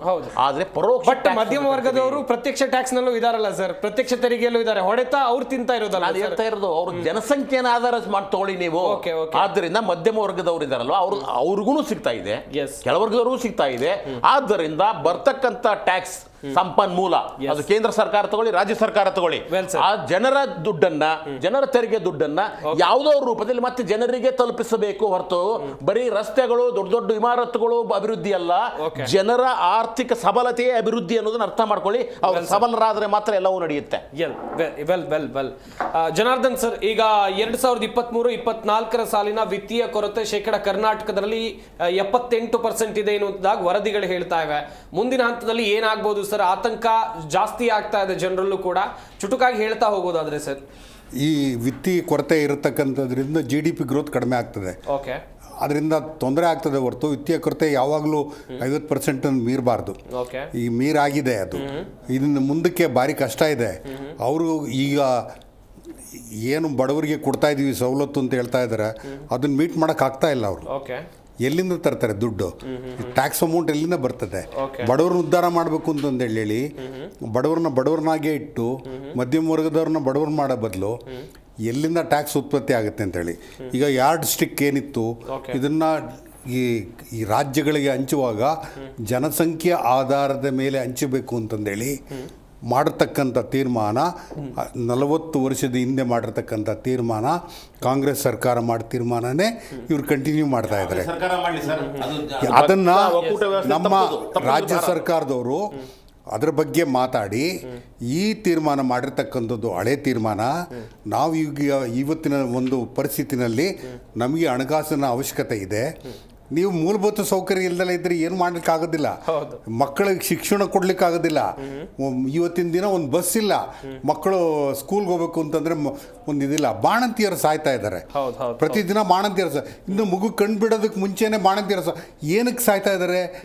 ಸರಿಯಾದ ಆರೋಗ್ಯ ವ್ಯವಸ್ಥೆ ಇಲ್ಲ, ಡಾಕ್ಟರ್ಗಳಿಲ್ಲ, ಅಲ್ಲಿರ್ತಕ್ಕಂಥ ಮೆಡಿಸನ್ ಎಲ್ಲ ಸಬ್ಸ್ಟ್ಯಾಂಡರ್ಡ್ ಮೆಡಿಸನ್ನು, ಅದನ್ನು ತಗೋಬಾರ್ದಾಗಿರೋದನ್ನು ತಗೊಂಡಿರ್ತಾರೆ, ಅದನ್ನು ಕೊಡ್ತಾರೆ. ಆ ಅಮ್ಮ ಸತ್ತೋದ್ರೆ ಯಾರು ನೋಡ್ತಾರೆ? ಆ ಮಗುನ ಯಾರು ನೋಡ್ತಾರೆ? ತಂದೆ ಕೈನಲ್ಲಿ ಆಗೋದಿಲ್ಲ, ತಾಯಿನೇ ಮಾಡಬೇಕು. ಆ ಒಂದು ಪರಿಸ್ಥಿತಿಯನ್ನು ಉಂಟು ಮಾಡಿರ್ತಕ್ಕಂಥದ್ದು ಯಾವುದು? ಇವತ್ತಿನ ದಿನ ಅಲ್ಲಿ ದುಡ್ಡು ಕೊಡಬೇಕು, ಇಲ್ಲಿ ದುಡ್ಡು ಕೊಡಬೇಕು, ನೀವು ಹೆಂಗೋ ಮ್ಯಾನೇಜ್ ಮಾಡಿ ಅಂತಂದ್ರೆ ಆಗೋದಿಲ್ಲ. ಇದು ನಮ್ಮ ಆರೋಗ್ಯ, ಶಿಕ್ಷಣ, ನ್ಯಾಯಾಂಗ ಎಲ್ಲರೂ ಕೋರ್ಟಲ್ಲಿದ್ದಾರೆ. ಒಂದೊಂದು ಕೋರ್ಟಲ್ಲಿ ಎಷ್ಟು ಜನ ಇರ್ತಾರೆ ಅಂತಂದ್ರೆ ಒಂದು ಕೇಸ್ ಡಿಸೈಡ್ ಆಗಿ 40 ವರ್ಷ ಆಗ್ತದೆ. Delayed justice is denied justice ಅಂತ ಅಲ್ವಾ? ಎಸ್ ಸರ್, ಸಾಕಷ್ಟು ವಿಚಾರಗಳ ಕುರಿತು ಹೇಳಿದ್ರೆ. ಕೆಂಪಣ್ಣ ಅವರೇ, ಕೊನೆಯದಾಗಿ ಕಾರ್ಯಕ್ರಮದ ಕೊನೆಯದಾಗಿ ಏನು ಹೇಳಕ್ಕೆ ಇಷ್ಟಪಡ್ತೀರಾ ಈ ಗ್ಯಾರಂಟಿ ಯೋಜನೆಗಳು ಅಥವಾ ಉಚಿತ ಯೋಜನೆಗಳ ವಿಚಾರವಾಗಿ? ಸರ್, ಸಾಮಾನ್ಯ ಬಡವರಿಗೆ ಕೊಡ್ಲಿ, ಸಾಮಾನ್ಯ ಬಡವರು ಗುರುತಿಸಿ, ಈಗ ಸಾಮಾನ್ಯ ಬಡವರಿಗೆ ಕೊಡ್ಲಿ. ಆದರೆ ಈ ಎಲ್ರಿಗೂ ಶ್ರೀಮಂತರಿಗೂ ಕೊಡ್ತೀನಿ, ಎಲ್ರಿಗೂ ಕೊಡ್ತೀನಿ ಅನ್ನೋದು ಅದರ ಬಂದು ಅನುಕೂಲ ಇರೋರೇ ತಗೊಳ್ತಾ ಇರೋದು. ಇವಾಗ ಸಾಮಾನ್ಯ ಜನರಿಗೆ ಬರ್ತಾ ಇಲ್ಲ. ಅವ್ರು ಹೋಗಿ ಪೋಸ್ಟ್ ಆಫೀಸ್ ಹತ್ರ ನೋಡಿ ಇದು ನಿಂತಿರ್ ರೈಲು ಕ್ಯೂ ನಿಂತಂಗೆ ನಿಂತಿರ್ತಾರೆ, ಗೊತ್ತಾಯ್ತಾ? ಅದು ಸಾಮಾನ್ಯ ಜನರಿಗೆ ಬರ್ತಾ ಇಲ್ಲ, ಅನುಕೂಲವಸ್ತರಿಗೆ ಬರ್ತಾ ಇದೆ. ಅದನ್ನು ಪರಿಗಣಿಸಿ ಸಾಮಾನ್ಯ ಜನರಿಗೆ ಅನುಕೂಲ ಆಗೋ ರೀತಿಯಲ್ಲಿ ಈ ಸರ್ಕಾರ ಮಾಡಬೇಕೆ ಹೊರತು ಅನುಕೂಲ ಇರೋರಿಗೆ ಬದಿಗೊತ್ತಿ ಸಾಮಾನ್ಯ ಬಡವರಿಗೆ ಅನುಕೂಲ ಮಾಡಿಕೊಡ್ಬೇಕು ಅಂತ ಈ ಬೆಂಗಳೂರಿನಲ್ಲಿ ಓಡಾಡೋಕ್ಕೆ ನಮಗೆ ರಸ್ತೆಗೆ ಒಂಥರ ಅಭಿವೃದ್ಧಿಗೆ ಸ್ಪಂದಿಸಲಿ ಅಂತೇಳಿ ಈ ಸರ್ಕಾರಕ್ಕೆ ನಿಮ್ಮ ಮೂಲಕ ನಾವು ಮನವಿ ಮಾಡಿ ಎಚ್ಚರಿಕೆ ಕೊಡ್ತಾ ಇದ್ದೀವಿ. ಅದನ್ನು ಅವರು ಗಮನ ಹರಿಸಬೇಕು ಅಂತ ಹೇಳಿ ನಿಮ್ಮ ಮೂಲಕ ನಾವು ಅವರು ಮನವಿ ಕೇಳ್ಕೊಳ್ತಿದ್ದೆ. ಈ ಕಾರ್ಯಕ್ರಮನ ನೀವು 1 ವರ್ಷದ ಮುಂಚೆ ಮಾಡಬೇಕಾಗಿತ್ತು. ಇವತ್ತಿನ ದಿನ ನಮಗೆ ಹೆಮ್ಮೆ ಆಗ್ತಾ ಇದೆ. ನೀವು ಒಂದು ಒಳ್ಳೆಯ ಕಾರ್ಯಕ್ರಮ ಮಾಡಿದ್ದೀರಾ. ಇದರಿಂದ ಜನಗಳಿಗೆ ಒಂದು ಅರ್ಥ ಆಗ್ತದೆ, ರಾಜಕಾರಣಿಗಳಿಗೂ ಅರ್ಥ ಆಗುತ್ತೆ. ನಾವು ಮಾಡಬೇಕಾದ ಕರ್ತವ್ಯ ತುಂಬ ಇದೆ ಅಂತಂದೇಳಿ 9 ವರ್ಷದಿಂದ ಕಾರ್ಪೊರೇಟರ್ಗಳಿಲ್ಲ. ಈ ರಾಜ್ಯ ಉದ್ಧಾರ ಆಗಬೇಕು ಅಂದರೆ ಕಾರ್ಪೊರೇಟರ್ಗಳು ಬೇಕಾಗ್ತದೆ. ಅದಕ್ಕೆ ಎಲೆಕ್ಷನ್ ನಡೀಲೇಬೇಕು. ಇವರು ಎಲೆಕ್ಷನ್ ನಡೆಯೋ ತನಕ ಯಾವುದೋ ಡಿಲಿಮಿಟೇಷನ್ನು ಅದು ಇದು ಅಂತಂದೇಳಿ ಹೇಳ್ತಾರೆ. ಮತ್ತು ಕಾರ್ಪೊರೇಷನ್ನಲ್ಲಿ ನಡ್ತಿರ್ತಕ್ಕಂಥ ಅನಾಹುತಗಳು, ಅತ್ಯಾಚಾರಗಳು ನೋಡಿದಾಗ ಖಂಡಿತ. ಗಮನಿಸಿದ್ರೆ ವೀಕ್ಷಕರೇ, ಚುನಾವಣೆಯಲ್ಲಿ ಮತದಾರರನ್ನ ಸೆಳೆಯೋಕೆ ರಾಜಕೀಯ ಪಕ್ಷಗಳು ಯಾವ ರೀತಿಯಾಗಿ ಪೈಪೋಟಿಗೆ ಬೀಳ್ತಾರೆ, ಹಾಗೇನೆ ಉಚಿತ ಯೋಜನೆಗಳನ್ನ ಕೊಡ್ತಾರೆ ಎನ್ನುವಂಥ ವಿಚಾರದ ಕುರಿತು ನಾವು ಮಾತುಕತೆಯನ್ನು ನಡೆಸಿದ್ವಿ. ನಮ್ಮ ಈ ಚರ್ಚಾ ಕಾರ್ಯಕ್ರಮದಲ್ಲಿ ಭಾಗಿಯಾದಂಥ ನಾಗರಿಕರಾಗಿರುವಂಥ ಕೆಂಪಣ್ಣ ಅವರು, ಆರ್ಥಿಕ ತಜ್ಞರಾಗಿರುವಂಥ CR ಜನಾರ್ದನ್ ಅವರು, ಹಾಗೆಯೇ ರಾಜಕೀಯ ಚಿಂತಕರಾಗಿರುವಂಥ ಶಶಿಕಾಂತ್ ಯಡಹಳ್ಳಿ ಅವರು, ಎಲ್ಲರಿಗೂ ಕೂಡ ಧನ್ಯವಾದಗಳು. ಚರ್ಚೆಯಲ್ಲಿ ಭಾಗಿಯಾಗಿ ಸಾಕಷ್ಟು ಮಾಹಿತಿಯನ್ನು ಕೊಟ್ಟಿದ್ದಕ್ಕಾಗಿ. ವೀಕ್ಷಕರೇ, ಒಂದ್ ಕಡೆಯಲ್ಲಿ ಈ ಉಚಿತ ಯೋಜನೆಗಳನ್ನ ಕೊಡೋದ್ರಿಂದ ದೇಶದ ಆರ್ಥಿಕತೆ ಮೇಲೆ ಹೊಡೆತ ಬೀಳುತ್ತೆ. ಇನ್ನೊಂದು ಕಡೆಯಲ್ಲಿ ಒಂದಷ್ಟು ಅಭಿಪ್ರಾಯಗಳ ಪ್ರಕಾರ ಯಾರಿಗಿಲ್ವೋ ಅವ್ರಿಗೆ ಕೊಡೋದು ಬೆಟರ್, ಆದರೆ ಉಳ್ಳವರಿಗೂ ಕೂಡ ಈ ಗ್ಯಾರಂಟಿ ಯೋಜನೆಗಳು ಅಥವಾ ಉಚಿತ ಯೋಜನೆಗಳು ಸಿಗ್ತಾ ಇವೆ ಅನ್ನುವಂಥ ದೊಡ್ಡ ಮಟ್ಟದ ಆರೋಪಗಳು ಕೇಳಿ ಬರ್ತಾ ಇವೆ. ಸರ್ಕಾರ ಈ ನಿಟ್ಟಿನಲ್ಲೂ ಕೂಡ ಯೋಚನೆ ಮಾಡಿ ಮುಂದಿನ ದಿನಗಳಲ್ಲಿ ತೀರ್ಮಾನವನ್ನು ಕೈಗೊಳ್ಳಬೇಕು ಅಂತ ಹೇಳ್ತಾ ಈ ವಿಶೇಷ ಚರ್ಚಾ ಕಾರ್ಯಕ್ರಮವನ್ನು ಮುಗಿಸ್ತಾ ಇದ್ದೀವಿ. ನೋಡ್ತಾ ಇರಿ ಜಿ ಕನ್ನಡ ನ್ಯೂಸ್, ಸತ್ಯವೇ ಸುದ್ದಿಯ ಜೀವಾಳ.